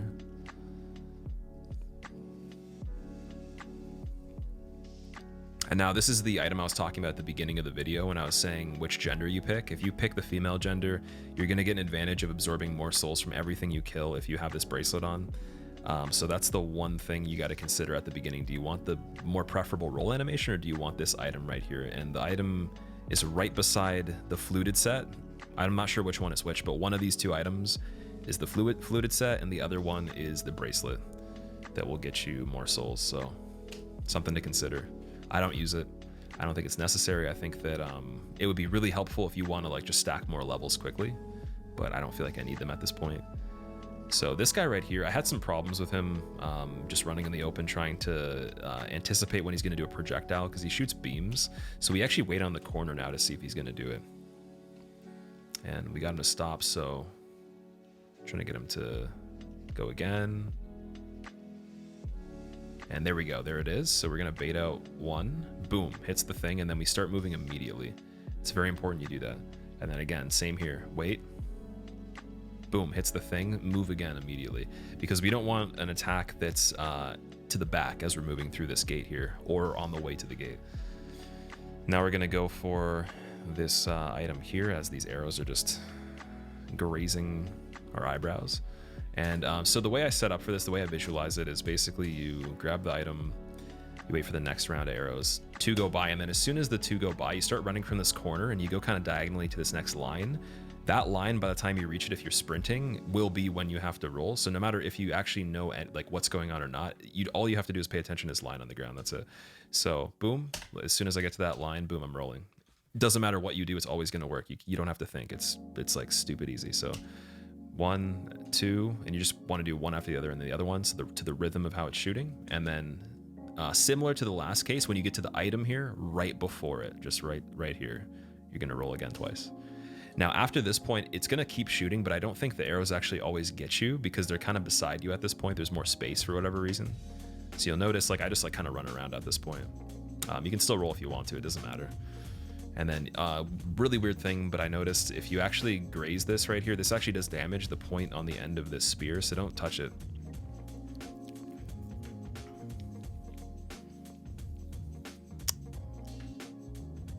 And then we're just going straight to Fool's Idol. There's a lot of things you can pick up on the bridge there. I don't actually even pick them up on this run as far as I can remember. I kind of just leave them. The most important thing would probably be Clever Rat's Ring, but we're not doing a hitless run. This is damageless, so you don't actually have the ability to lower your health to get more damage. So if you're doing a hitless version of this, you could pick up the items on the bridge and get the Clever Rat's Ring. Maybe it'll help you out a little bit. And here we're just doing this infinitely long stretch to get this stupid necromancer guy that is required to actually kill the boss permanently. Otherwise, if you don't kill him, she'll come back forever. So make sure you kill him every time. Grab the key there if you need to. I don't think it's super important, but again, I just do random things on this sometimes. So that's just like, you can question me on that if you want. Grabbing keys we don't use. And then we run all the way back through here again. Back down the tower to the outside, and then we're going straight. Now at this point, there's a red invader that's not visible until you get close enough. By the time you get close enough, it's too late. So throw a soul remains really, really far ahead of you, kind of diagonally forward, so that it doesn't just like hit the wall beside you, but it goes so far that like the enemy will have to see it. And you can kind of verify by listening for the arrow shot. So I'll throw it right here. We're gonna actually pause this music. We're gonna listen here. This is important. See how you could hear the arrow shot right there. He definitely had a lot of fun. There we go. And you can even see it too. Don't go any further until you know that that happened. Otherwise, the enemy probably didn't see it. Very important. And from there, you can actually run a little bit closer, then throw another one, continue. And that's that. And now you can see the enemy, so you're safe. You just really want to make sure that you can verify you hear that sound and you see it. Otherwise, there's no reason to believe the enemy actually is distracted. So very important thing in this game all the time. Now we're going back to Fool's Idol. So on the first round, when we just chip the health down with the weapon, we don't want to waste any time. We kind of just run in there. So you'll notice I just kind of take this path down the right side. It's probably the safest. That's going to be like the area we majorly stay in for all of this fight. But to start it off again, just kind of run across here, and then I just go for as many attacks as I can land before she's gone. I do save a little bit of stamina, so you see me start running a little bit earlier because there's a point where if you keep swinging, nothing happens, and she's still there, but you're wasting time to escape, so make sure you take advantage of that. I only use the bow from this point of the fight because I don't want to risk anything, so we're looking for the real one, and it's fine if we hit the real one by accident like I did right here. It's perfectly fine because we actually are trying to get the damage with the bow. So there's no reason to worry about doing it that way. So the quicker I can find the real one, the better. But we do want to take out the ones beside us because if we start moving up with the pillars down that carpet and we're trying to find, you know, the real one at the back of the room, these ones are going to cut us off and snipe us. So we do need to make sure they're gone. And the way you do that, you hit them with an arrow, and then you need them to see you briefly after you do that. Sometimes it doesn't work, sometimes it does. The only guaranteed way that I know of to make them disappear is they need to actually see you, because Thief Ring makes it harder for them to detect you. And you see this little shrug thing they do, this little stagger thing, that's the indication they're going to disappear. So you're looking for that. And you can even get it to happen from fairly far away, but just make sure you're like out in the open and never, ever, ever cross into the middle of the room ever, or even past where the chair is, because you will be paralyzed. So that's not good. Okay, so again, we're just doing this for a while now. It's pretty simple. You just target the one you want. If it's not the real one, try to keep shooting it every time you can, and then just popping out in between the projectiles. So as soon as she hits it, see how I kind of go out, and then you got that little shrug thing. I'm going to point it out really quickly. Let me see. It's right here again. This is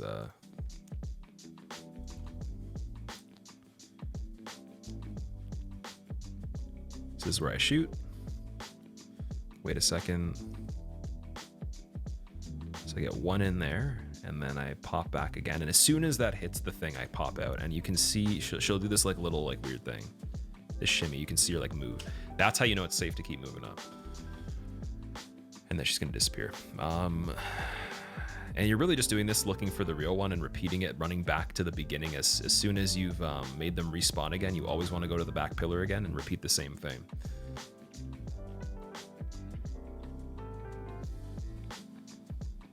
And you can see I'm super, super careful with this part, just because there's no time to waste getting hit and then having to go back. So being slow is actually a little bit easier.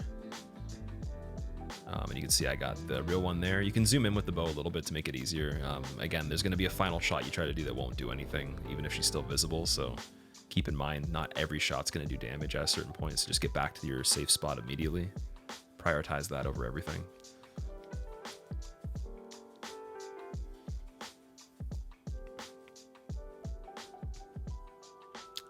And again, we're just going through the motions of clearing them out from back to front and just getting the real one as soon as she disappears, going back, repeating again.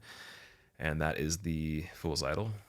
It's pretty simple. I don't recommend using your actual weapon to kill her on this. It just doesn't make any sense to me, because there's so many situations where you run to her and you get paralyzed or hit by a projectile. So it just makes it simple.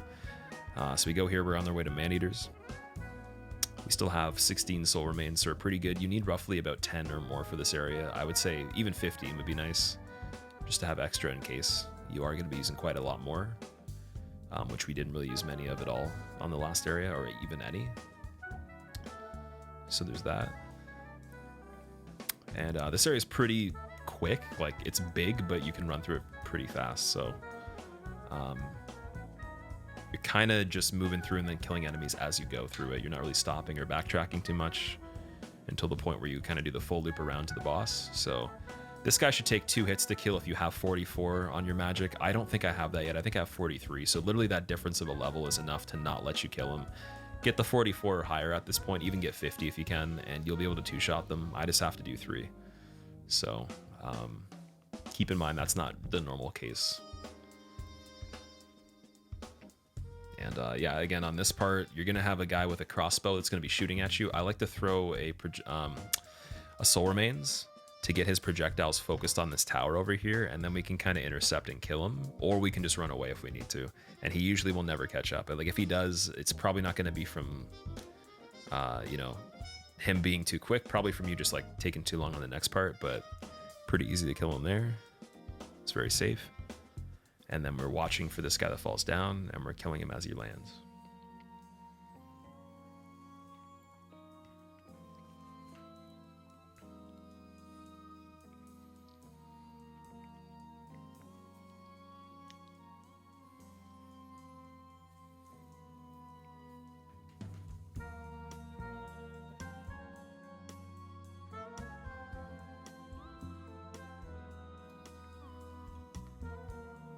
So on this part, we're waiting for the lift to come down. We get it. And then I throw a soul remains at the wall here to get this guy to fall down a level. because then he's not right where we are and he's distracted. We're gonna try to just kill all these dudes worshipping this statue here. This thing. Grab the item, and then we're continuing down the staircase. The cutscene's gonna play, it's gonna break the chain. And instead of going to where you normally would take the cages where all the sparkly prism stones are, over to the right hand side where the NPC yurt is, we're gonna actually go here instead. Because you have to take full damage to get to that part, so this is the way we go. I'm just gonna speed this up for a second because it takes a while.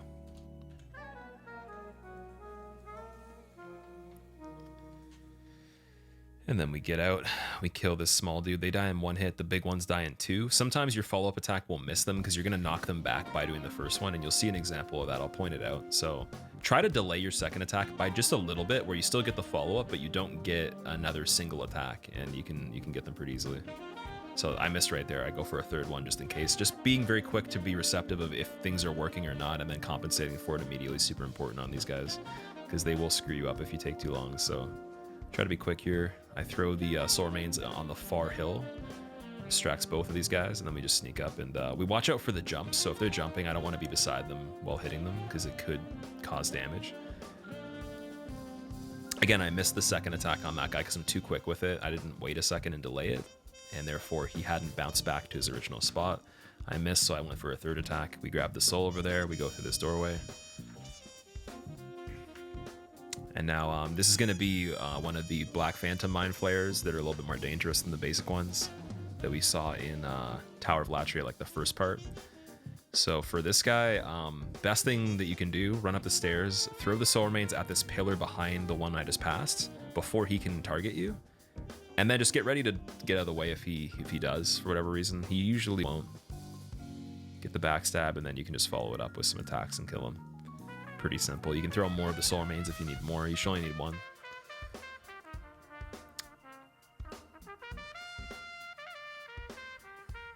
This part right here, you're basically just sneaking up. You're getting 2 attacks on this dude, killing him. These other ones, I do throw a soul remains for these guys.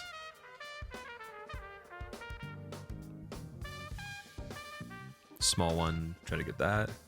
There's gonna be 2 more over here. Sometimes the other one can be in the first area, like that we just went through. So just be on the lookout for if like they're in different positions or whatever. Sometimes there's only one on that part, and then the other one is moved forward for whatever reason. So be on the lookout for that. Throw some soul remains on this post right here. It's gonna distract one of the gargoyles, and then we're gonna get the other one that's falling down. So same thing as that earlier area, just wait till he drops. Usually you only need 2 attacks. I need 3 because I'm short on levels. Gonna wait for the lift again. On this one, it's a lot longer, so you're gonna see me throw soul remains that are kind of just not accurate because I keep forgetting where I throw them. I think it happens on this run. Yeah, see, so I throw one pretty early there. That's not really good enough. So I need to correct it and throw a second one. And the second one I throw is not a good one because it's at the same level as when we get off the lift. So we always want it to be below the lift, so he has to duck out of where we were going to recover out of the lift, right? So it's a little bit safer then. So just make sure you throw your second, or the first skull you throw in general is much later than my first one, but not as late as the second one I threw, in between that timing. And you should be fine. And then we're going to go slightly to the left of this platform here. If you go to the right to the edge and then you roll, you won't take fall damage. If you fall straight down, you will take fall damage. You just want to do a little bit of a roll to mitigate the distance. You're going to be being chased by a gargoyle with a spear now. And he might fly up on you as you're actually running here. It's very common to do that. So just try to take him out. Should be pretty easy. If he's giving you issues and he's like starting to do attacks when you get to the thing, you can kind of just run away from him. He will probably not be able to catch you. And then we're going to just go up the staircase to man-eaters.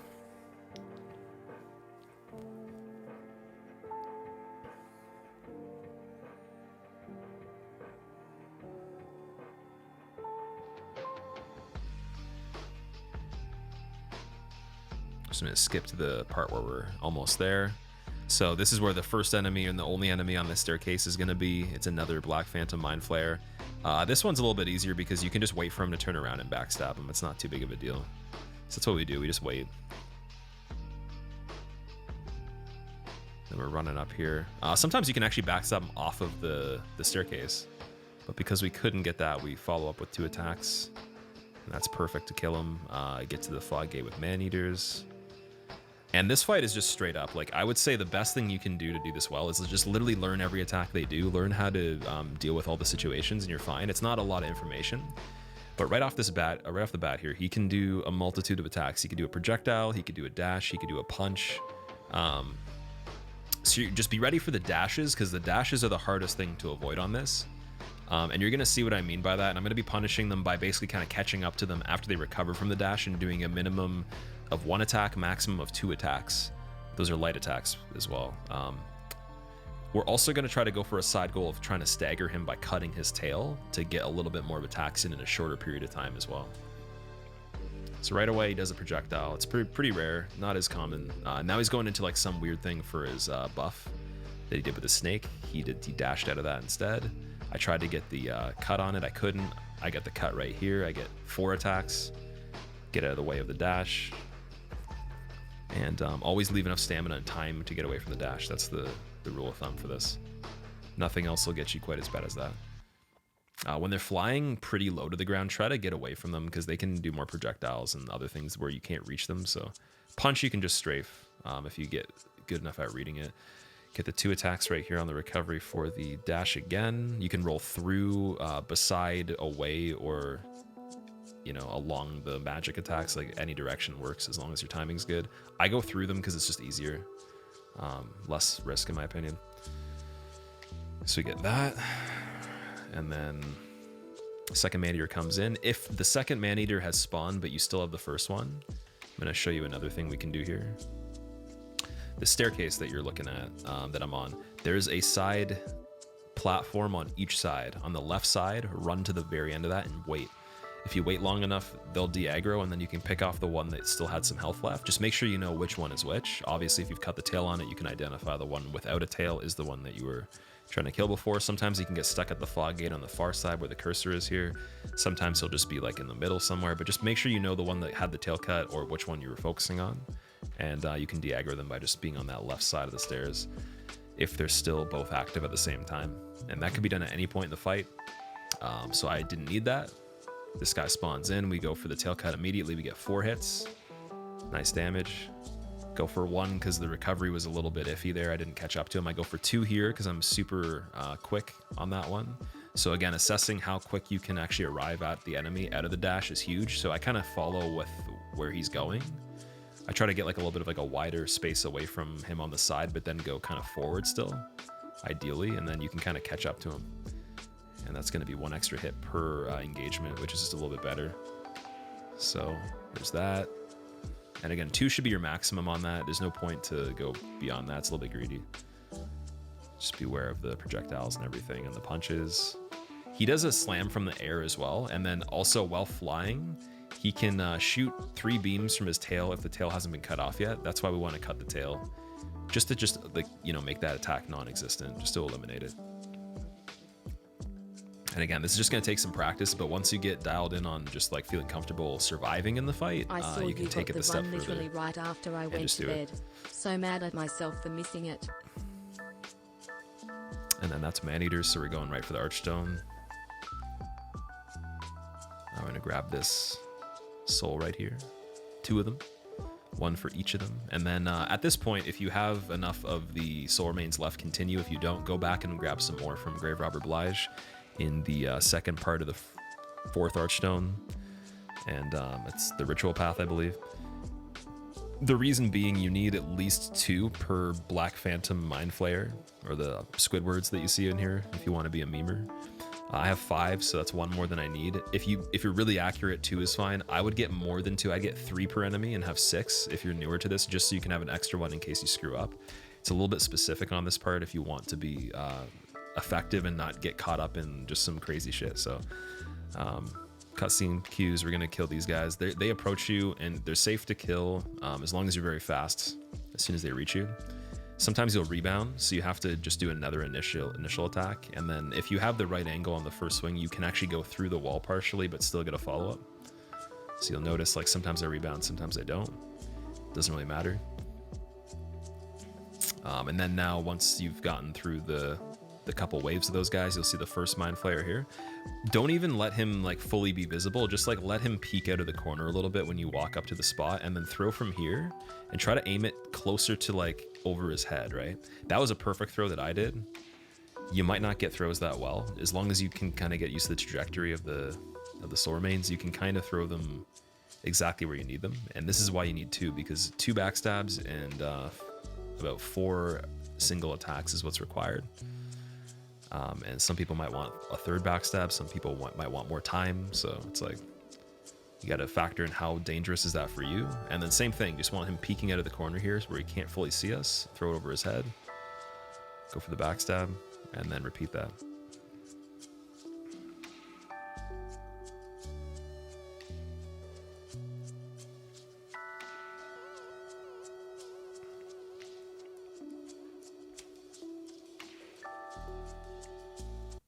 And now we are on Old Monk.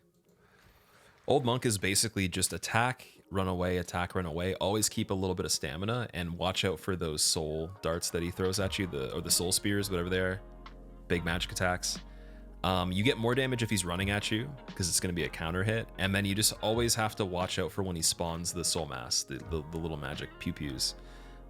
Strafe across them if you can, like kind of run diagonally so they just miss you a little bit, but still keep a good like speed so you can get distance, because if you start rolling and you're not moving fast enough, you're using more stamina, you're not going to be able to sprint when he's close to you, and he might just backstab you or catch up, right? So you can also use the chairs to your advantage. If the stamina is super low and you get yourself into a situation, you can pivot on them and then make him get stuck, because he has to stop and break them like you just saw right there, or he'll get stuck and just not know what to do. So backup plan for the chairs if your stamina is bad. Otherwise, just again manage it. 1 hit, run away, 1 hit, run away, strafe the magic. Pretty simple.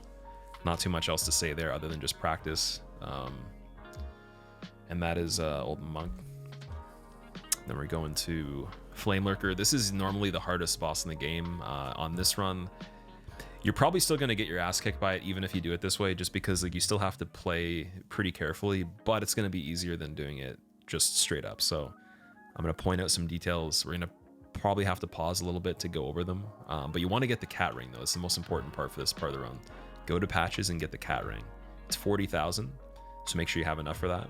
And then pop all your souls after you've got the cat ring, then level, just so you don't have to accidentally level first and not have enough for the, you know, the mitigation of the fall damage, because that's going to ruin the run, right? It's really hard to farm 40,000 in this for me, so I get the levels after the ring just to be safe, and then we put the rest just in the pocket, and we keep the whatever it is, the remaining 14,000 just for other items we're going to need after this part. Since on this section we don't use any soul remains at all, and we don't use any arrows at all. Actually, you can use arrows, very little though. So first rule here is basically just be careful running through this this initial area. That guy on the right hand side can actually hit you without even touching the character, so I've learned recently. This dude's gonna attack through this statue. I'm gonna bait it out, and then I'm gonna attack him. Then we're running straight. And keep in mind, both the thief ring and the cat ring are on at this point. Make sure you have it before you even leave this area, just so you don't have to forget. They're gonna miss you with all those attacks if you just run completely straight after that first enemy.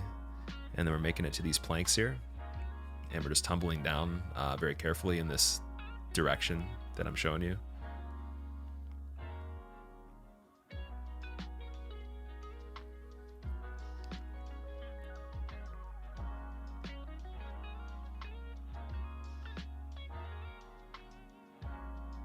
So this part's a little bit weird. The part right where you're having the item above you, so you're gonna get pushed a bit, even if you're not expecting it. Like, see how there's a little bit of a push? There's an invisible boundary on that plank that you leave. That's why you gotta tiptoe. If you walk normal speed and then it also pushes you, the momentum might push you over the edge, and I've had that happen many times, so just be very careful there. Go to the right of this ladder, and then this last platform here is the only one you need to go to finish it off. There you go. Fall in there, and then you're good.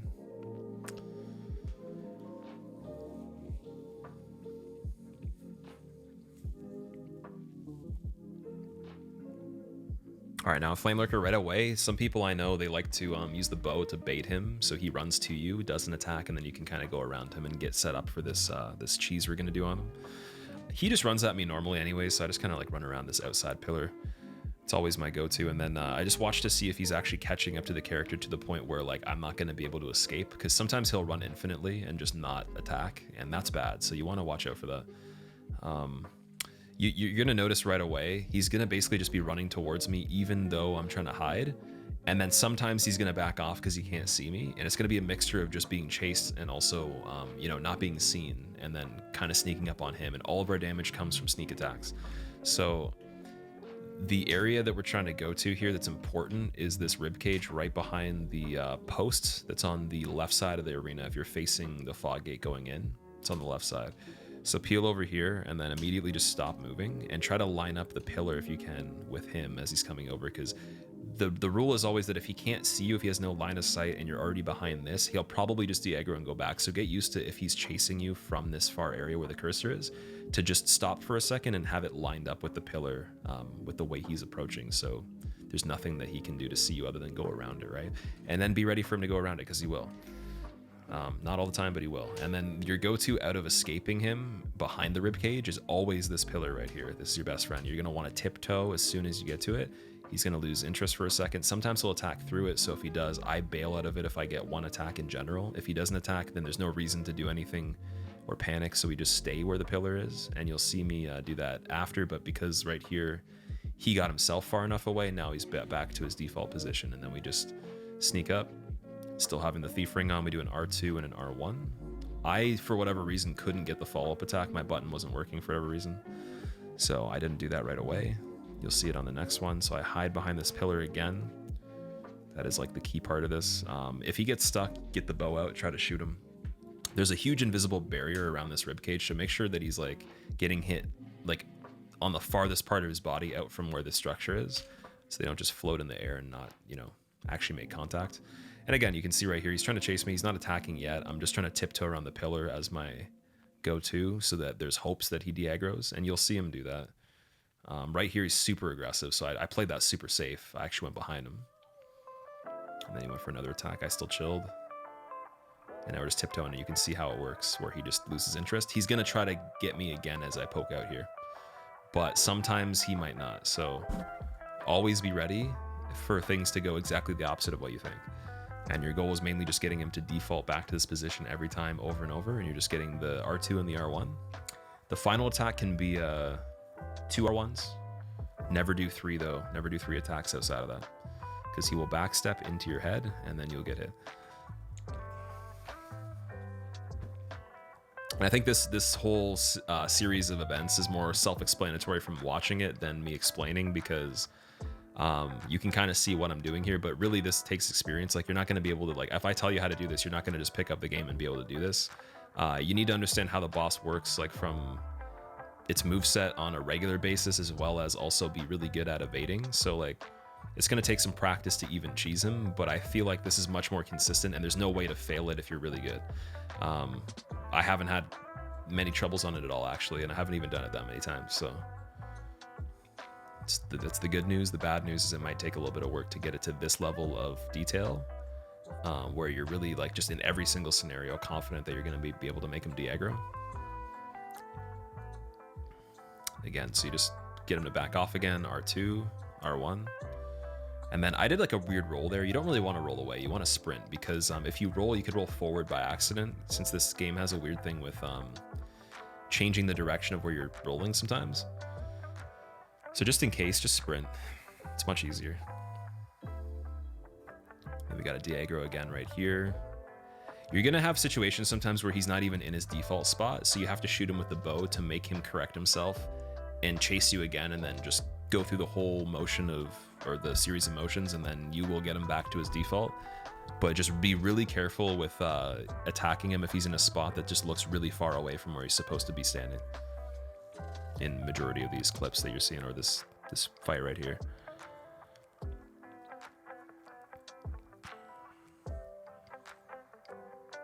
So you see, I already got ready to get the bow up, but then he saw me because he wasn't in his default spot. And again, de-aggroed. And again, if you have perfect timing on pivoting that corner as he's rotating in midair to get back to his spot, I don't think he actually can chase you because that animation doesn't let him look for you. So if he's still moving back to his spot, he can look for you. But if he already is pivoting on the spot back to his primary stance, I don't believe he can actually do anything. So that's like the timing you want when you're escaping on this left side here. And I think this, let's see if this is a different example. Nope, same one. So yeah, pretty good timing. And then we just finish him off. I do the third attack just in case. And that's Flame Lurker.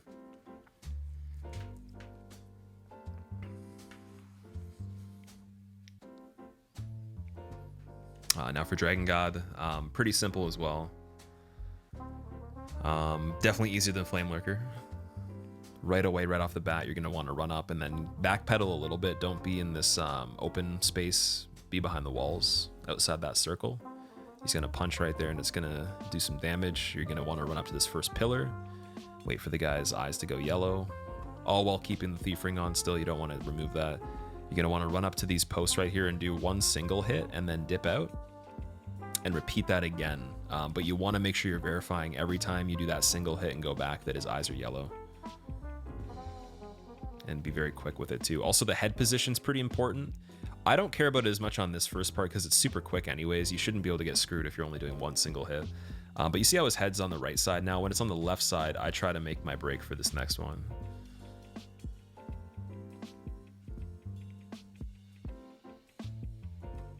Kind of just waiting here. He's gonna move it again, and then we go over here. Get to the safe spot. It's on the left side, right side.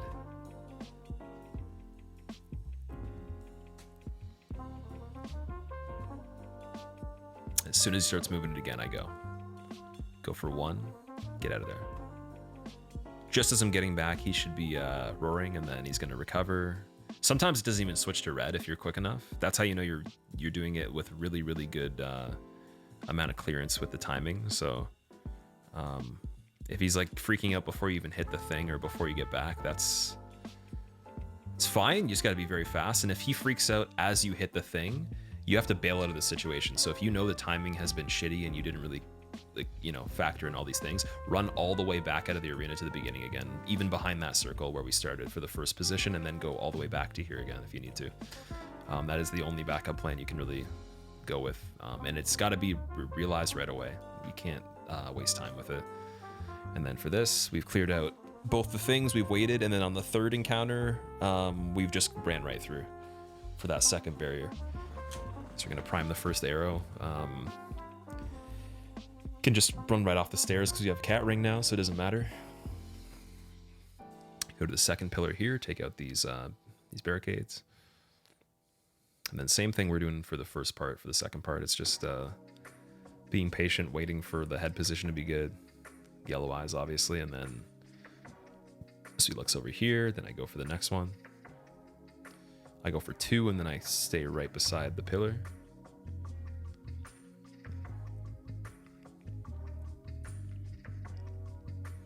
And then again, two right beside the pillar. This part gives you a lot more cover, very close together.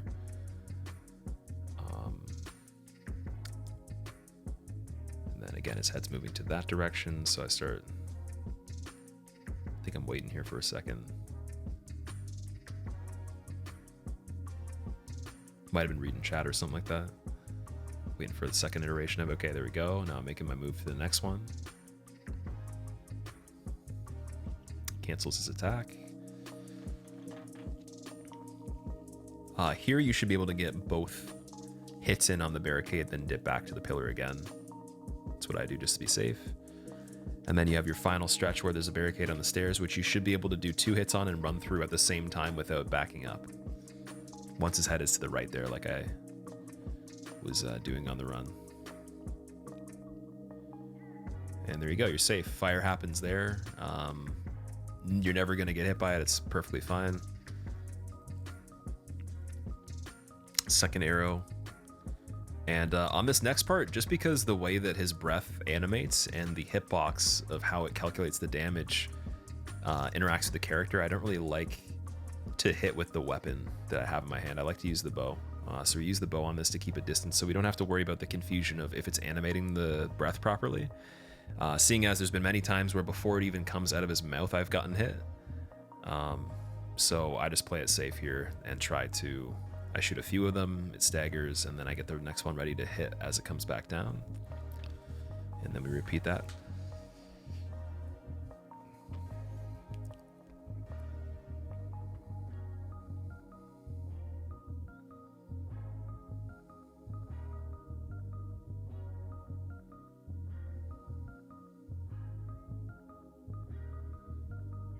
So we're gonna grab the soul right here. Legendary Warrior Soul. And now it's time for Tower Knight segment, which means we are actually going to be making a visit back to the Ritual Path to get more soul remains, because this is going to be where we use most of them in the entire game. This Tower Knight segment, Penetrator, and False King is where most of the soul remains are used. So now we want enough for the rest of the game, basically. You can make multiple trips again in between each boss to try to min-max your stats in between. But I think that I go for roughly 60 something at this point. 60 on the dot, yep, and then I already have a few, so... Or maybe I don't, I'm not sure. We get quite a lot of arrows, so we have 279, pretty good. I'm gonna have to get more later again, so we will come back for arrows one more time. But that's pretty good for this next part. And then we're going to Bolitarian Palace, second part of the Archstone. Oh, but first before that, the Nexus. Because I believe I'm going to try to level again. And again, like, don't panic about like how you level, when you level, all these things. There are points where I've been making it pretty apparent where you need the levels, and then there's some where it's kind of optional at a certain point because you already have over 44 magic, so that's pretty damn good, right? I like to go for 60 magic and 19 to 18 endurance by the end of the run, just because the endurance helps with Dirty Colossus particularly, which I'll point out later. So we're going to build a little bit more magic levels into that 60 range. And yeah, that's pretty much the leveling here. And I think that I'm trying to do this because it makes False King much easier since he's already pretty tanky. Like, you don't really like do that fight quickly in this run. It's pretty long.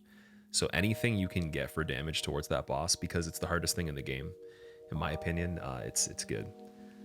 So now we're going to be going to Tower Knight. This first area right here, there's going to be a lot of like the Phalanx enemies. They're going to be shooting projectiles at you. Just run straight through a little bit to the left side, and there's a horse that's actually dead. You're going to run over the horse's body, and you're going to keep a little bit of like a left bias, and then just kind of just go into that doorway there, and you're pretty much fine on that.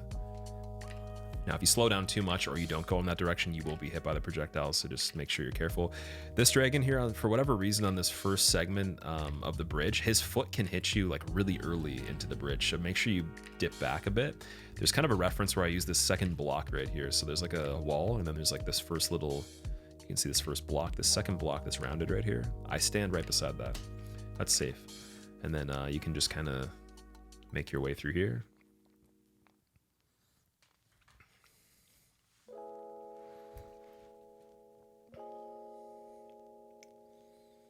Next part, you don't have to worry about being peeled back as far. I go for the third block on this one, roughly even the fourth where the item is. As long as you're right by there, it's fine. We're trying to actually get this thing to aggro, so I wait a second. Finally comes by as I'm beside the item. And yeah, you're safe. You could even be further up if you want on that. But item is probably the safest spot. We get our soul remains ready as we're moving past this carriage here, so have them on the item slot. You got to be quick. And you want to basically post up right behind this barrel. I panicked a little bit because I saw that enemy that was still alive from the dragon. No big deal. He's not going to try to get you. Throw one a little bit to the right corner of this carriage here. It's going to kind of peel through where the barrel is and just go right over it. And then all these guys are going to turn around, and then you can safely take them out. That's the best way to do that, because otherwise any other place you throw from, you're exposed either to the dragon or you're exposed to them. So that's my favorite place to throw that skull. I throw another one right here, and then I roll on these stairs just in case these guys are shooting at me still instead of the soul remains. And then we just double check when we get up there and take them out. Sometimes there's a guy that actually kills you through the fog gate here. You can see him right now on this one. I take him out immediately. If he's doing something that looks like he's about to attack or he's running, don't attack yet. Just wait and wait. Wait till he's completely still, then take him out. Even use arrows if you need to. But there will be occasions where he's actually not there at all. So just be aware that he'll actually try to attack you as you emerge through the fog gate then in that case.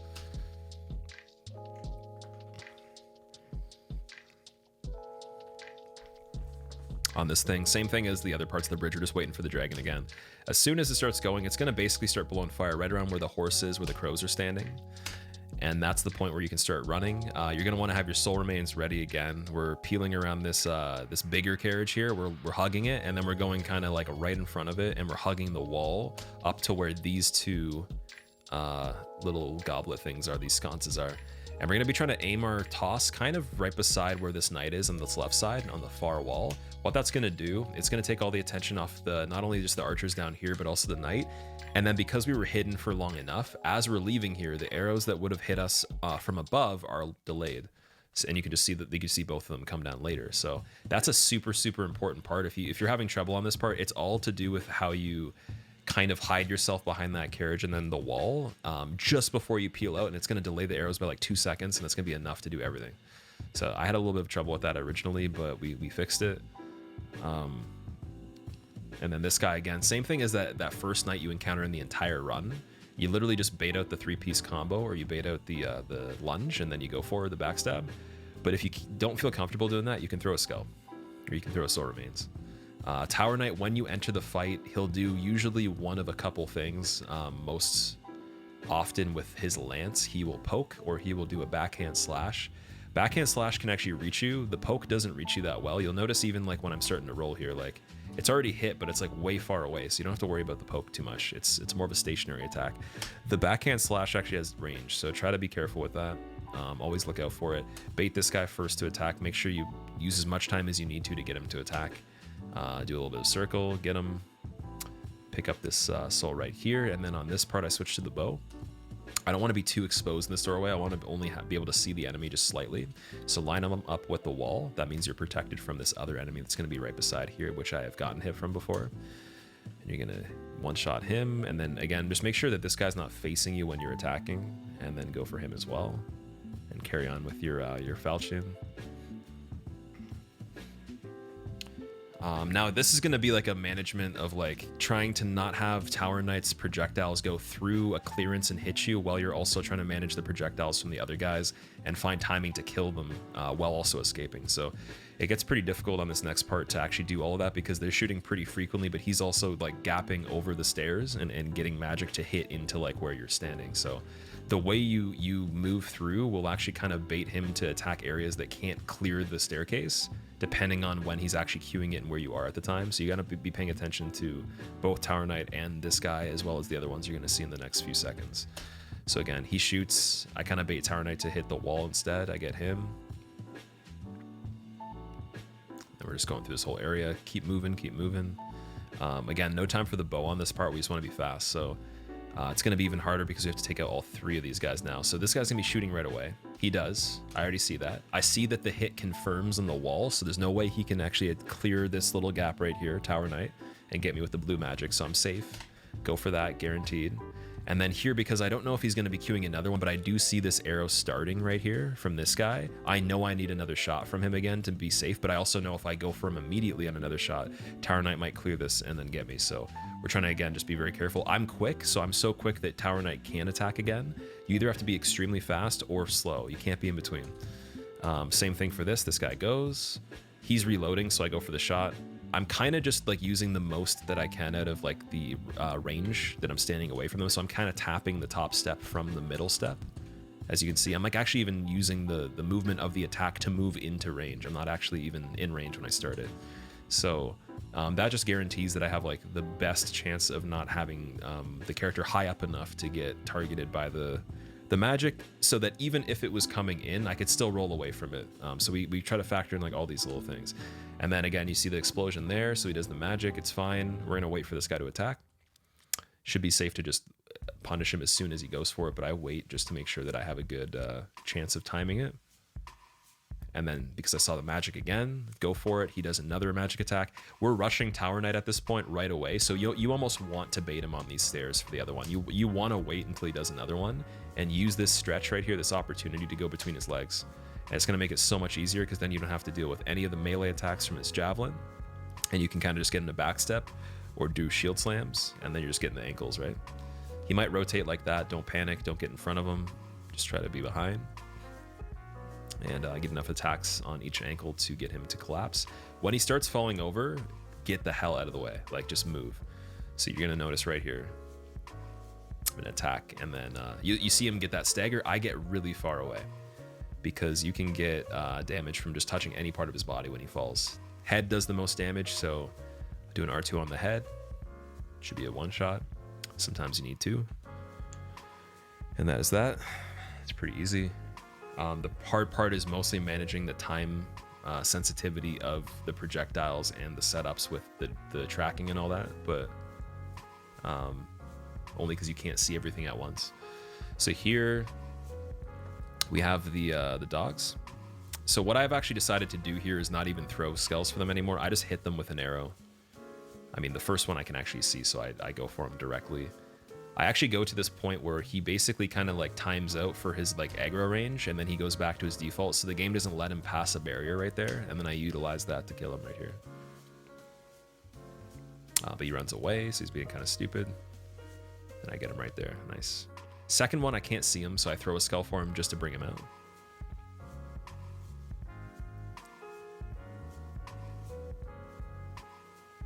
Because I'm not really sure where he's actually loading in from now, so he pops out from some other area over here. Might have not even been visible originally. Get the first attack. Same thing as the first dog. We just let him time out on his distance that he can travel by going back to the other area, and then boom, dead. Super safe. No way to fail that. Let these things roll down.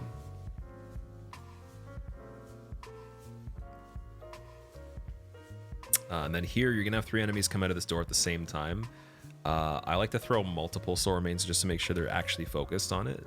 One should initially get them interested, but then the second one's going to confirm that you're safe. So I do some attacks sometimes in between them, but here I was being super safe. I threw 2. I can see all of them. They're walking. None of them are swinging. If they are swinging, do not attack. You will get hit by the back of their attack. So be very careful with how you're dealing with that. It's easier to just get them all bundled up and not do backstabs because they take too long. So you're going to be wasting your timer for the soul remains. So just go for regular swings there. Then you're going to go down this pathway, throw the... Here, I'm going to repeat that. Throw the skull for these 2 guys right here. Or the soul remains. And then we're just keeping the cat ring on again, thief ring on, falling off these ledges here. And continuing.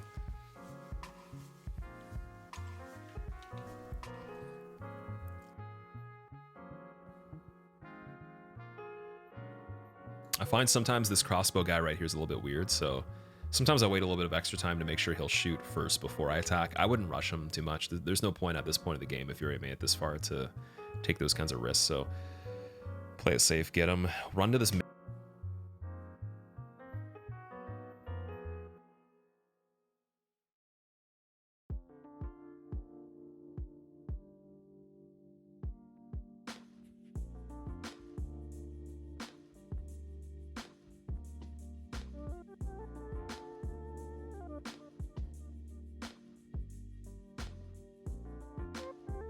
Oh, sorry, apparently it was muted. 1 second, I'm going to rewind that. Okay, so I was saying for the part with the scout with the crossbow, be very careful. I'm not sure if you guys heard that. Is that the stairs? Okay, so yeah, where the stairs are, this thief, both of them are going to be trying to aggro you. You only need to go to this little tiny part where there's these steps right here. No further than that is good enough. Pivot, and then both of them will die. Get out the bow. We're going to kill this guy right here.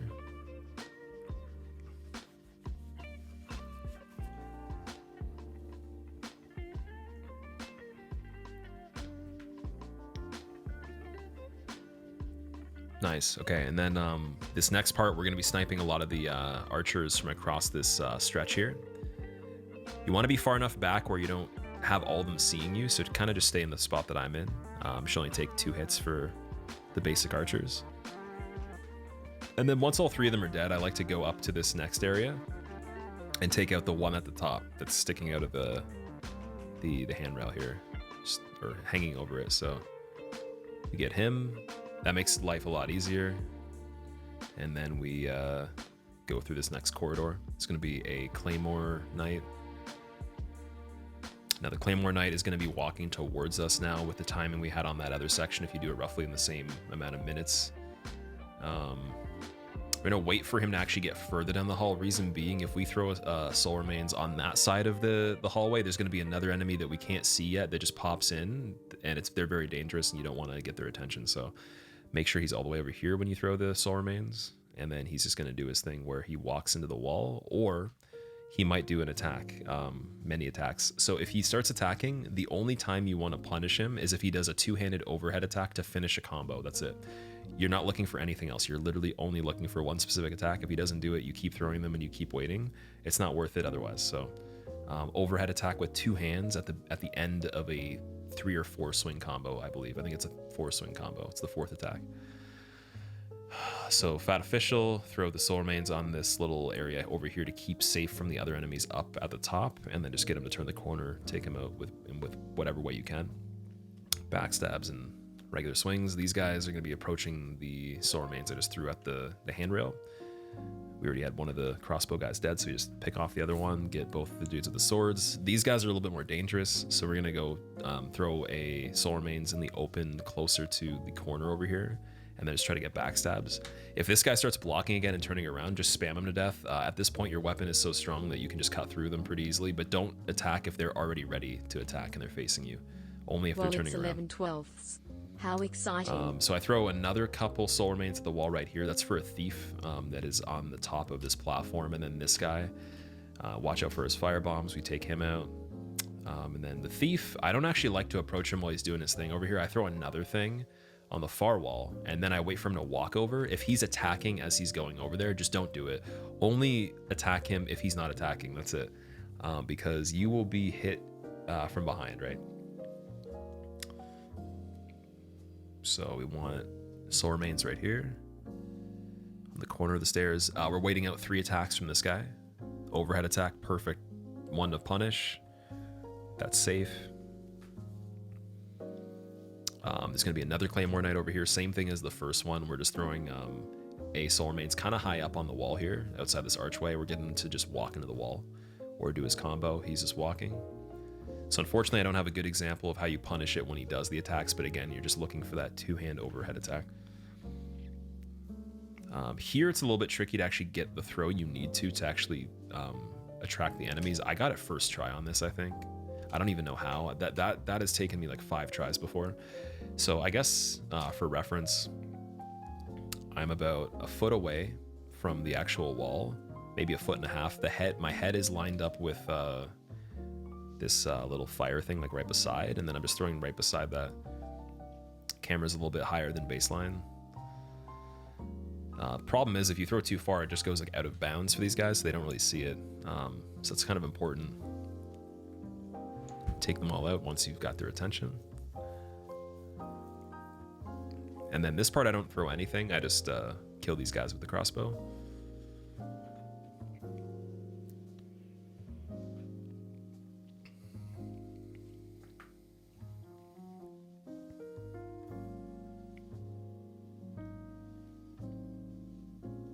And then now this is where we gotta start spamming the skulls. So we're gonna throw some for the dudes with spears so they don't get us from behind, get them far away. Then we're gonna be chucking a lot of them in the open here where all the enemies are that are blocking the penetrator staircase.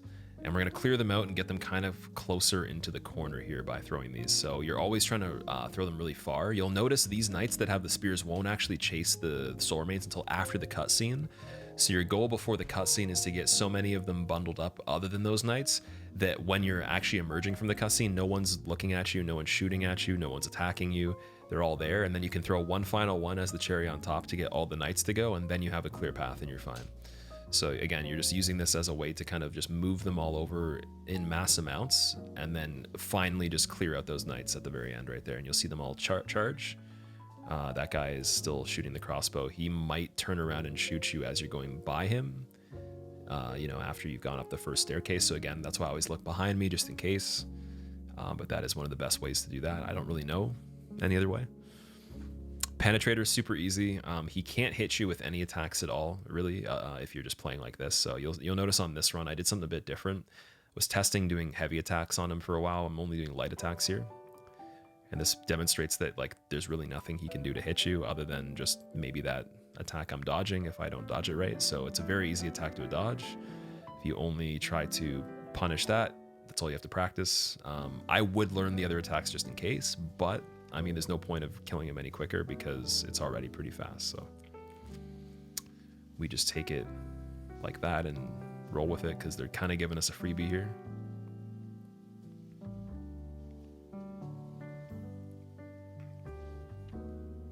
And again, if you want to be ballsier, if you don't have the patience to wait this long, you can do a heavy attack every single time you recover from that roll. Just know that if you do, there's going to be certain setups where he can get you with another attack, and you're going to have to know the rest of the moveset for that case. Sometimes it won't happen, but there will be an occasion that's guaranteed, and you'll need to know how to get away from it.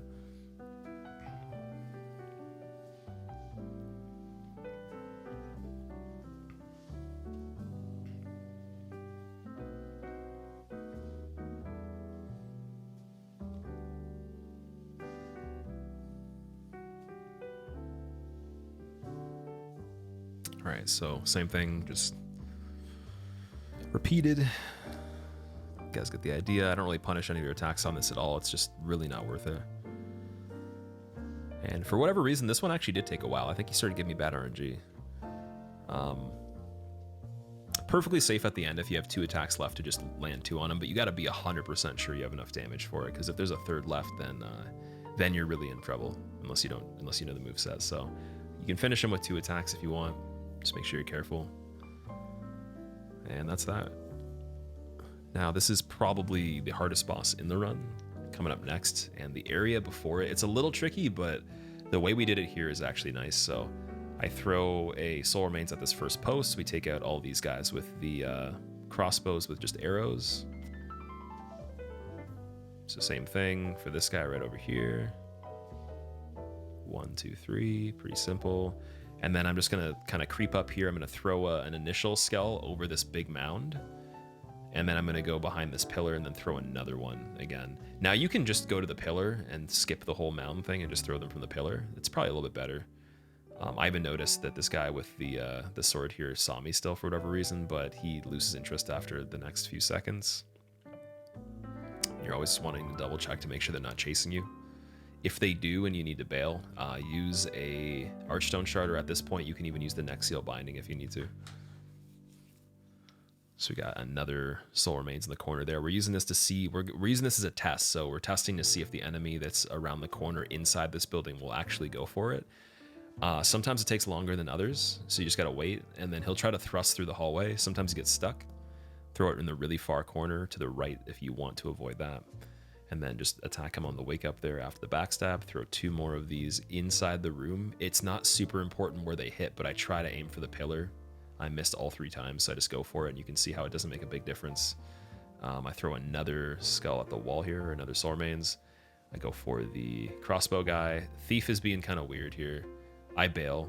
We're not really sure exactly what the thief's going to do at this point, so I kind of just get out of there. I wait a second. I throw a skull at the corner again, like I did for the first enemy, and then all of a sudden, this dude comes out of there, who is the last enemy in this tower here. So I wasn't expecting that, but that still works. And then I can take him out at least, and then the thief is still in there. Normally, when you kill the guy that has the second crossbow that's looking at the wall beside the thief, you can kill the thief right there and then. But if you don't have a good opening, like I said, he's spamming, just bail and just do it this way. And you can find other methods of your own that might be better. I recommend looking at other people's runs to see how they did it, but this part is a little bit more freestyle. So I'm throwing a lot more in the corner right there, just hoping that he doesn't see me. And he's actually on the bottom floor right around the corner from where I was standing. So he's way down there now. And there's no way for him to catch up. Now we're actually going to basically wait out the dragon here. So the way that you run through this, you actually don't want to be going when it logically would make sense to go, because you'd think that if you had timing that just peeled behind where the fire was, then you would be like the quickest. But you actually want to wait for the fire to end, or like be at the very end first before you go, because the dragon will do something really stupid and he'll actually cut you off, because the game just knows if you actually are trying to be optimal on this for whatever reason. So the non-logical way works better, where you just wait a little longer. And then what that does is it makes him go for a second round on that first part, then he goes for the second part, then he goes for the third, but you're already gone. That fat official right there, we threw the skull while we were waiting after the first one was dead, just to move him out of the way a little bit. You might have noticed. So you kind of offset it to the, here, I'll go back to that part. We offset it to the left. Let's see. So I throw it a little bit where the dragon's face is, just like kind of where its wings are sitting. And that's after the first fat official is dead, because if he's not, he'll get moved too, and then he'll get moved out of the fire, and he won't be attacked. And just look out for any attacks on the way here in case he doesn't see the soul remains. And then you're moving through this next part. So on here, it's pretty simple. You just wait for the fire to come from the right side to the left, and then you run straight. So that's left to right, and then right to left comes right after that. Just alternates between those two perpetually, so you don't have to worry. If you miss it 4 or 5 times, you can just keep waiting. Right to left. As soon as it's gone from the right and it's still on the left side, go straight and go right. Pick up the soul right there. You don't really need to. I mean, like at this point, we're like late game, so leveling is negligible, but just in case you want to, get the soul remains on this post right here, and then Ostrava will walk off. And that's a nice 12,000 right there just from him. This is the biggest lift of all time, so we're gonna have to wait a while. So I'm gonna skip ahead. Even fast forward can't defeat it. And then we're gonna do False King. So False King can glitch out a lot.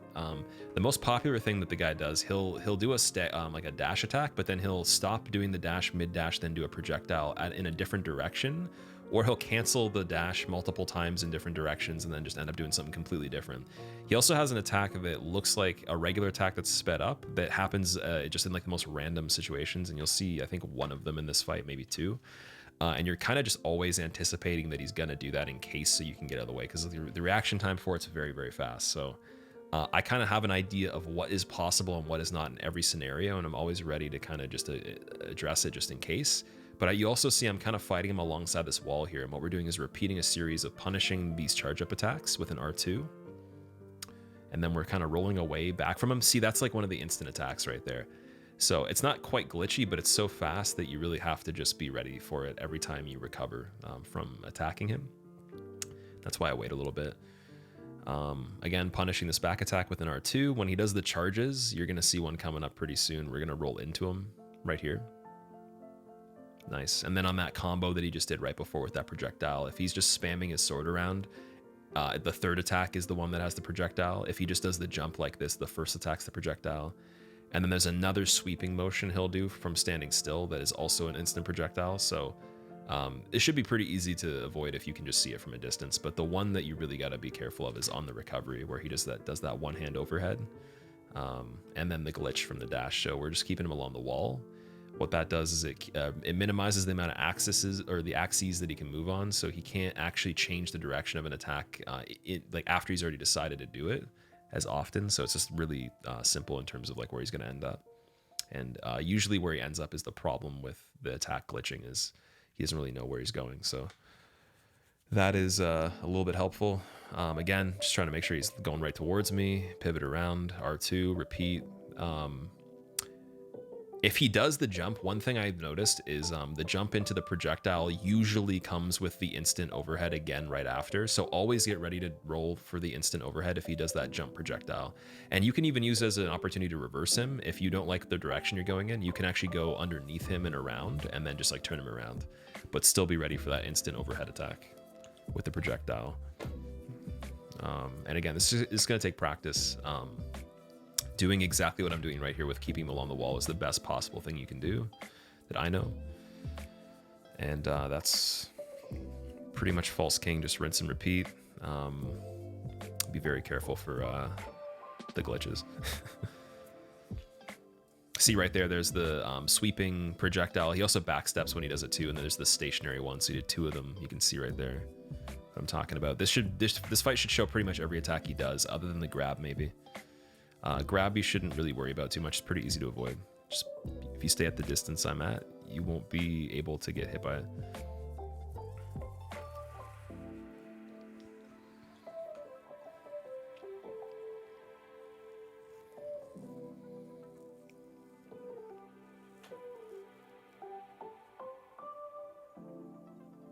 You'll notice I like to try to clear on the side with the sword when he does the dash, just because I feel more comfortable with, you know, kind of just like scurrying around him and getting the attack that way. If I go around the other side, it's not as cool. Again, you see that there's that instant one-hand attack. You really just always got to be strafing out of any recovery in case, just so even if your reaction's slower, your direction is already set up to space it, and you just have that much more of a chance of getting away from it, rather than just going straight, because then you're going to have to turn and also do something else, and it's going to be less time, so it's no good. Always do these like little semi pivot, semi like arcs every time I run away from him out of an attack, just for that reason. Or just even diagonal movements, pretty good. On the final attack for him, I always do 2 R2s. So right here, you're gonna see this right here. Boom, I do a follow-up one. He was about to do an attack right there, but I don't think there's anything he can do that can interrupt it, because he can't start a dash and glitch out from that distance, and even his quickest attack, which he just was trying to do, I interrupted. So 2 R2s to finish should be fine. And now we're basically on the easy mode for the rest of it. For bosses, at least, it's not too hard compared to some of the other ones we did. So at this point, you probably want to get more arrows. In the run, I made a mistake where I actually went through one of the areas twice, because I fell off of the plank that I was on into a spot where I couldn't really recover from it. I could still safely stand there without fall damage, but I couldn't continue through the area. So you're gonna have to actually see when I go to Dirty Colossus specifically, it's gonna be twice, and I'm gonna fast forward through that for, you know, the reason that it's basically just doing the same thing twice, but just to explain that ahead of time. So here, we only have 14 soul remains left. That's pretty good. So we're mostly focusing on arrows, but I think I might get some more of these. Let's see how many.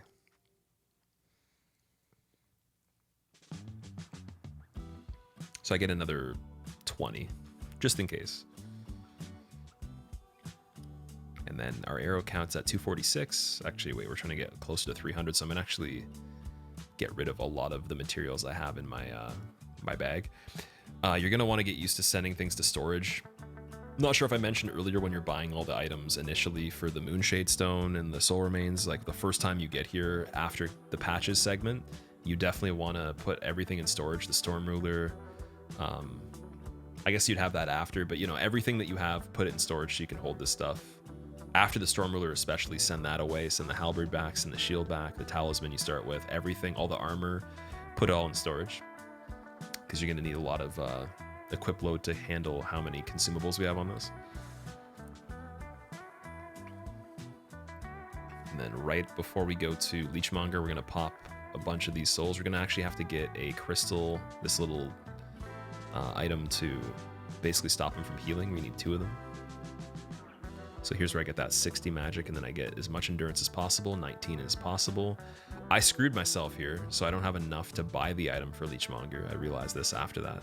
They're 2,800 each, and I have to farm to get enough, so we're gonna skip through what that looks like. So I'm just basically like killing this guy with arrows. You don't have to do this, but it's a good example if you really want to farm because you screwed up anything on the run. Always come back here with the bow and just shoot this guy.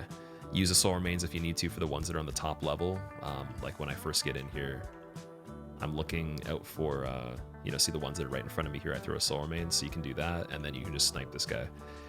And that'll get you a nice 5,000 to 7,000. Now that makes up for the mistake we made, and I can get these crystals. For you, you should be able to just get them right away. Just make sure you have enough for them, and don't be me, and you're fine. Then we're gonna go put the full Thieves on that we picked up in Latria, so we can actually use it in the swamp. And we're gonna go through the Depraved Chasm.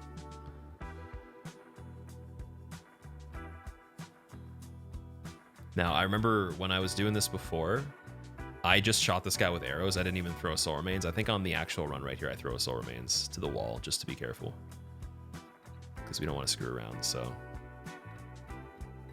I use the bow right here too. Then I use the bow for this guy.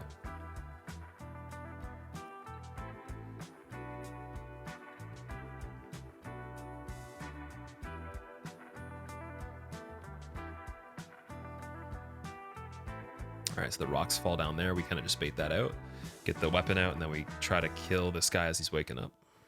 We do the series of platforming required to get to the lower level here. And then once we're at this part, we throw some soul remains so we can get these two guys that are below here in the corner. And what that does, it just makes it a little bit safer to do this next part. I wait for them to not attack, and then I kill them with my weapon. Honestly, if you wanted to be like extremely fast, you could just like throw the skull, leave, go to the lower level, throw another one into the hole that you're about to see me throw more into after this next part, and you could leave all these guys and just speedrun it kind of. But I would say killing them with the bow, at least at this point, is smart. You can even kill them with the bow on the part that I use my weapon too, but I prefer to do that just because it's quicker. So you can mix and match any kind of combination of the bow or the weapon if you feel comfortable. Just remember, again, you can get killed from behind them if they're attacking the other direction, and also those guys do like an attack where they push you and it hits like 4 times. So just make sure you know the moveset and what they're doing. Right here, we're gonna throw soul remains into this hole here, and that's what I was saying. If you just had thrown the couple that you needed to for the first 2 guys, then you drop down and immediately threw more into here. You basically wouldn't need to do anything with killing them, so I think if I'm doing this run in the future, I'll be just doing it that way. And then you're going through here, and again, just the soul remains at this wooden wall right here when the slope goes down, right in the corner on the left, and then this guy's gonna attack. You get him. These 2 guys are sleeping. You get them, and then you go through this bridge. Soul remains at the wall in between the 2 openings here. Make sure that guy on the right gets out. He's the most important to focus on, just to make sure he's out of the way. Immediately escape, go down to where the plague rats are, and you're gonna get the bow out, and you're gonna get all the plague rats. Sometimes if you walk too far into the room, they'll start moving, so just like try to make sure that none of them get close to you. Just get the ones that are closest to you first before the other ones that are stationary still. And there's one under the stairs too, so it can sometimes move around into different spots. You can see right here, it's already moved a bit. So I'm just careful of that.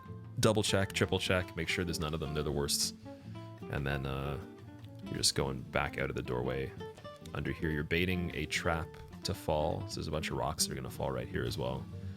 Getting the bow back out, pulling over this big guy. He doesn't actually come over here right away as far as I can remember. Oh no, maybe he does in this run. Okay, he does. It's the run before that, I think. So yeah, I switch back to this, and then we're gonna go for a few attacks. He doesn't attack the wall if you throw the things high enough usually. That's the one downside of that enemy. They can't really like see the thing properly, but they still go for it. And you're 100% safe to spam them then. So I throw another one into this room. I kill the guy on the floor on the right, and then I throw some more. And at this point, again, if you want to use the bow, you can. I try to right here. I fail miserably sometimes, but the arrows are pretty specific in this, so I keep throwing some more soul remains in between to make up for that. And then that's all you need to clear out for the bottom part. There's one more spear guy up here that's actually not blocked by the parasite things. And I try to just get the thing on the wall here for him, kill him with the weapon. Again, the bow is fine. Get the bow back out for this guy, snipe him between the parasite thing. And then I move that out of the way, continue through the bridge. And I also set up the cracked stone right there for the leechmongers, so I didn't have to forget about it. So we throw another soul remains up into this corner here. And what that does, these enemies don't typically attack it as often. Right now it's a rare situation where they want to, but they're gonna stop though. And they're just gonna start walking, and you can see right here, I take my time. Not on purpose, but I did some random attack there, and I took my time. Perfectly safe for like a good 5 to 10 seconds easily.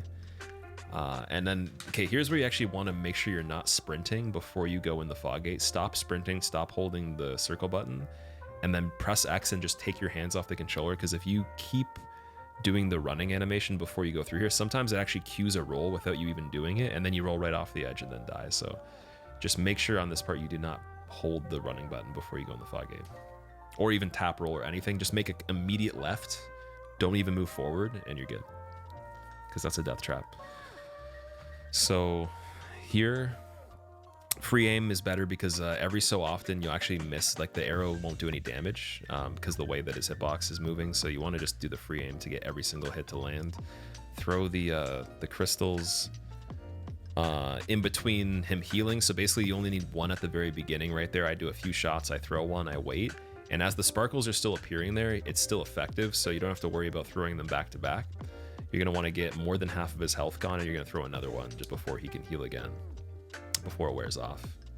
And to get the throw, I like to lock on. It lands in front of him. It looks like it doesn't actually hit him, but it still works. So just make sure you're paying attention to that. Probably don't free aim it unless you're just feeling fancy. And you can see his health is coming back now. So I'm just like, okay, I'm going to switch back to the crystal, throw it. I was a little bit lazy on this one, but it still works.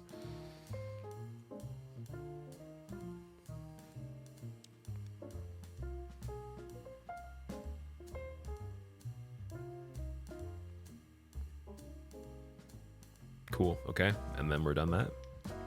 Cat ring on, thief ring on. Very important. Want that cat ring for this part right here, but we're actually going to be switching back and forth between the cat ring and the poison ring, so I'm going to be pointing out when that's important. And then also, this is where I also fall and accidentally kind of get myself stuck, so I have to redo this part a second time. So I'm going to fast forward through all of that. And then we'll just skip back to the part where I fell, and we'll continue from there, because there's nothing that's different. I do everything the same on that part. So here, this first section, just be very careful of the footing. You're going to have to walk up to this enemy that's kind of just poking his head out of the corner, or his elbow or whatever. You're going to want to get on the far left side of the platform here, not too far, just enough to get the shot on his arm or his head. And then as he's coming around the corner, just get the rest of the shots.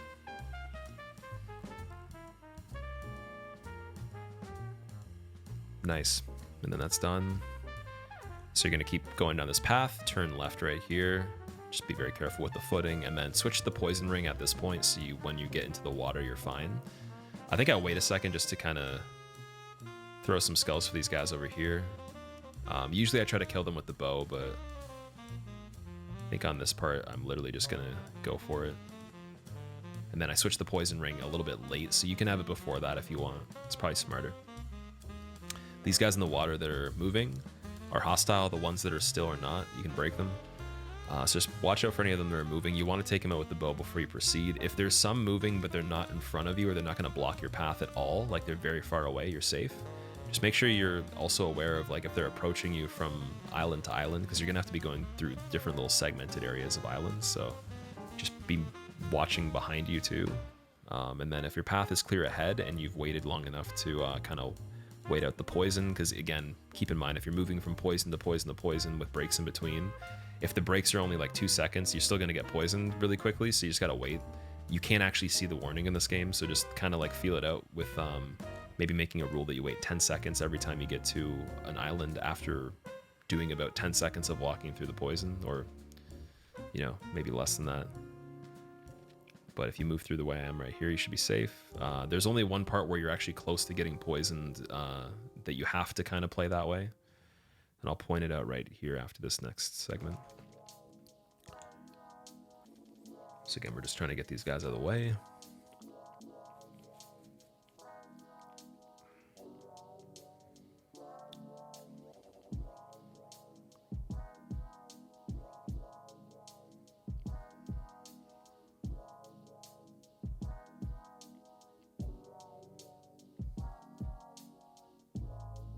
Cool. All right. And then we've waited there long enough. Poison's not an issue, so we can just go right through. And there's still one more stretch after this, and this is where it gets a little bit trickier. So I think I go to the left here to make it to this like mini spot. And then there's the final stretch. And this is where I said they can sneak up on you from behind. So I just take these guys out ahead of time so they don't even do that. And then I noticed that there's only one of these guys that's actually posing a problem here, blocking my path. So now that that dude's out of the way, we're fine, and I can make a break for it. Here is where you can get poisoned if you don't do this pretty accurately. So you're going to want to sprint.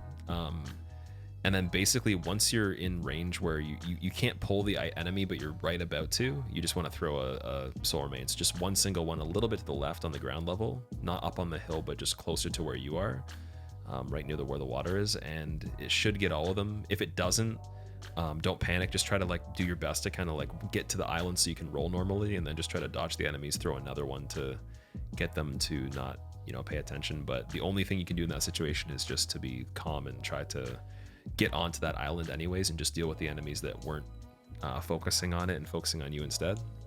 Here we're going to take out the mosquitoes with the bow and then take out this guy. It's a little bit dark, so I mean there's some mosquitoes that you can't see that easily, so I just try to like pick them off like ahead of time because I know where they are. But if you don't, that one just popped into existence. That was pretty crazy. And there's like a weird one floating over here way in the back. You can't lock onto it for whatever reason.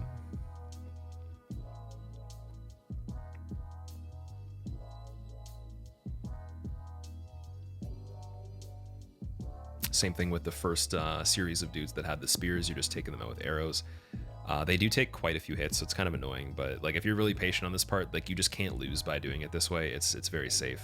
I fall after this part, so I'm going to show you how you take out the rest of them quickly. And then there's one bonus thing to mention here that actually threw me off quite a bit. There's an enemy that's hiding that's super hard to see that looks like part of the environment once these guys are dead. And because they are illuminating the corridor with the fire, you can't actually see him. So he looks literally like, you can actually see him right there. You can see his butt sticking out and like his arms like where the opening is with the, I guess the bridge or the guard ropes. But literally he looks like part of the map. So gotta be very careful there. I think I point this out so you can see, you can barely see him. It's kind of funny, but just make sure you get that guy because he will push you off of the walkway or just again end the run regardless. So get him first, and I think I fall right here by accident, so we're just gonna skip through everything else, get back to where we were again. I kind of debate if I could still do it or not. Then I have to go get more arrows and soul remains, so pay no attention to this. If you do it the right way first, you'll be fine. And I just do everything again. Just got kind of unlucky, and then we get back to this part again where we still have to kill the guy that's near invisible. But again, just always watch out for him.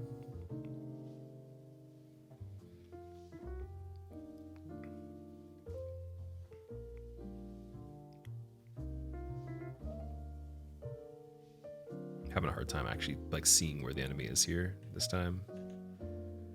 And don't throw soul remains on this part because there's a hole beside you on the left side where there's going to be a bunch of enemies that are pouring out of it right where the cursor is here.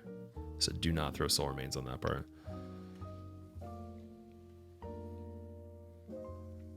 Unless you want to kill a lot more enemies for no reason.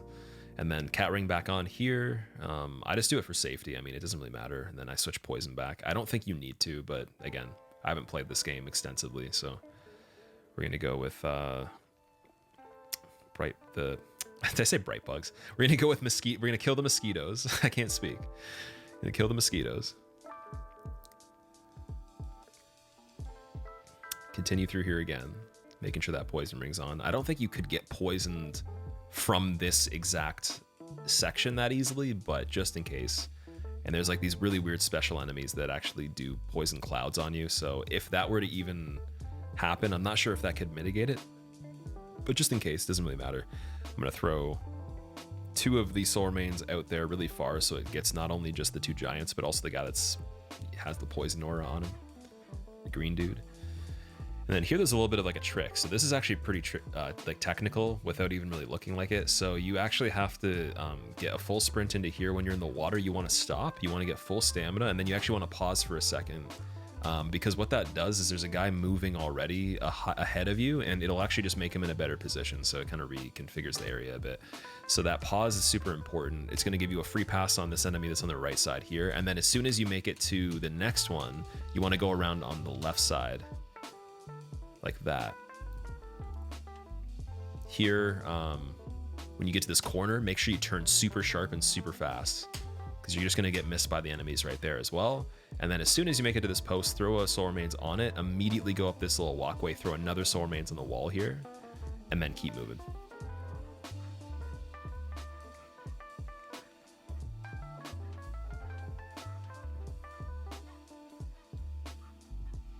And that is basically every running section of the entire game done. So at this point, you've basically got the run. As long as you kill this boss, the other two are guaranteed. I will show you what I mean. So he does a series of cannon attacks with his arm. The really fast burst of them is the one you want. You can punish his hand 3 times if you rush up to him really quickly, as long as you're attacking right around the time he's ending the last shot. 3 is fine. 2 is fine if you miss that kind of, you know, proximity, you're a little bit further away. And then for the single shots, what happens is they rebound off the wall and then come back to you. So if your setup isn't far enough away from where they're rebounding, you're gonna have to run in a straight line or like a far distance for a while. I got super lucky on this fight, so this is a terrible example of what it's actually like, because he just kept de-aggroing and then also doing like the attack I wanted. But when he does those single shots, don't punish his arm 3 times. Only run up and do it once if you're already sprinting as you've strafed those single shots, and then run behind him as far as you can and look to see if they're chasing you. They're going to disappear about 1 foot to 2 feet away from behind you. And that's just the best way. And you're also going to want to be doing a circle as you're trying to avoid those projectiles. It's honestly just not a great example with this fight because I got really lucky on it. But you'll know what I mean when you practice it. So single shots, again, just strafe them, 1 attack on the way past him on his arm that we were hitting, and then you just keep sprinting and they'll just barely miss you, and that's how you can still get damage, but not just stall the fight, right? And then from this point, cat ring on. We're just kind of like reminiscing because we got the run. We kind of knew we got the run at this point, since it's like pretty much literally child's play at this point. There's not even much to say about this next fight. You literally just drop in. You're going to want to kill these enemies that are on the outside. I was told that. I'm not exactly sure how valid that is in terms of safety. You might not have to, so don't quote me on it if it's like essential or not. I really don't know, but I just killed them.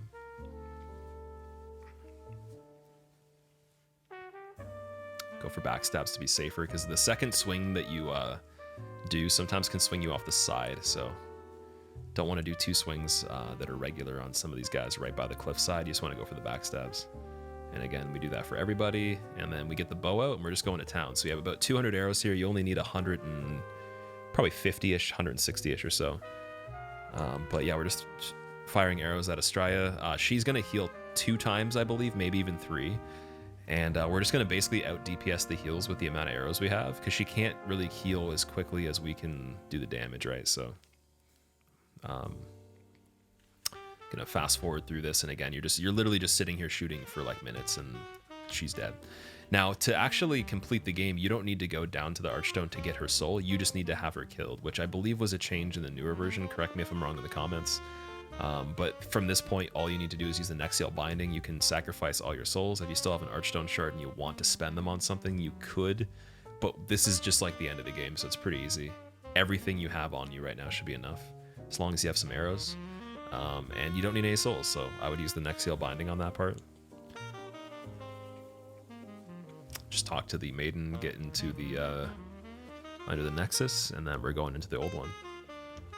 And at this point, if you've done this, I give you a congratulations, because you are a scary person, because this run's pretty scary sometimes. So not this part particularly though, which you'll see in a second. So we're basically getting the bow out. We're gonna just line up a bunch of shots while locked on. Once he approaches and he's about like 2 feet away, that's when I kind of rotate the situation and get to the other side of the room. Now there's a part where like you can kind of dip into the fog gate a bit, which you'll see me do at the very end. Don't go into the fog gate too deep. Just kind of like stay around the perimeter of where you like can enter it. So you can still easily just not be trapped in a cubby, right? You want to have open space, so leave space on your right and left. Don't go too far on the other side of the room. And you'll notice, again, he's just approaching, he's approaching, you're shooting. See how I get stuck here? I kind of just realized, okay, like if I wait another second, I'm in danger, so I just dip out. You still have enough time, but that was kind of dangerous, so I shouldn't have done that. Good example of what not to do there. And then, again, just shooting, and it's pretty much over at that point, and that's the run, guys. So hopefully you enjoyed that. Doesn't matter what ending you choose. I'm not going to judge you if you kill the maiden. Even though she's my favorite character. It doesn't matter. Kill her if you want. If you do this run fairly accurately with what I just showed you, and you also don't have to do 2 run backs on Leechmonger, or Dirty Colossus on that running area, you should be able to do the run in about 2 hours 15 minutes to 2 hours 30 minutes. I've gotten a 2:05 on this before, so the completed run actually isn't even the best example. The 2:05 had mistakes on it. I think it had 2. But you can do this run really, really fast. So this is also like a better example in terms of how efficient the time can be. But if for whatever reason you find that it's hard for you to do it aggressively or quickly, always just use the bow more often and use more items if you need to, whatever makes you more comfortable. And look at other people's runs too. Don't just use this guide if you want to have the best resources for everything. And thank you for watching this as well. If you are watching this when it's on YouTube, definitely like, comment, subscribe on it. Hit the notification bell for more videos in the future that are coming up. And thank you for watching it as well.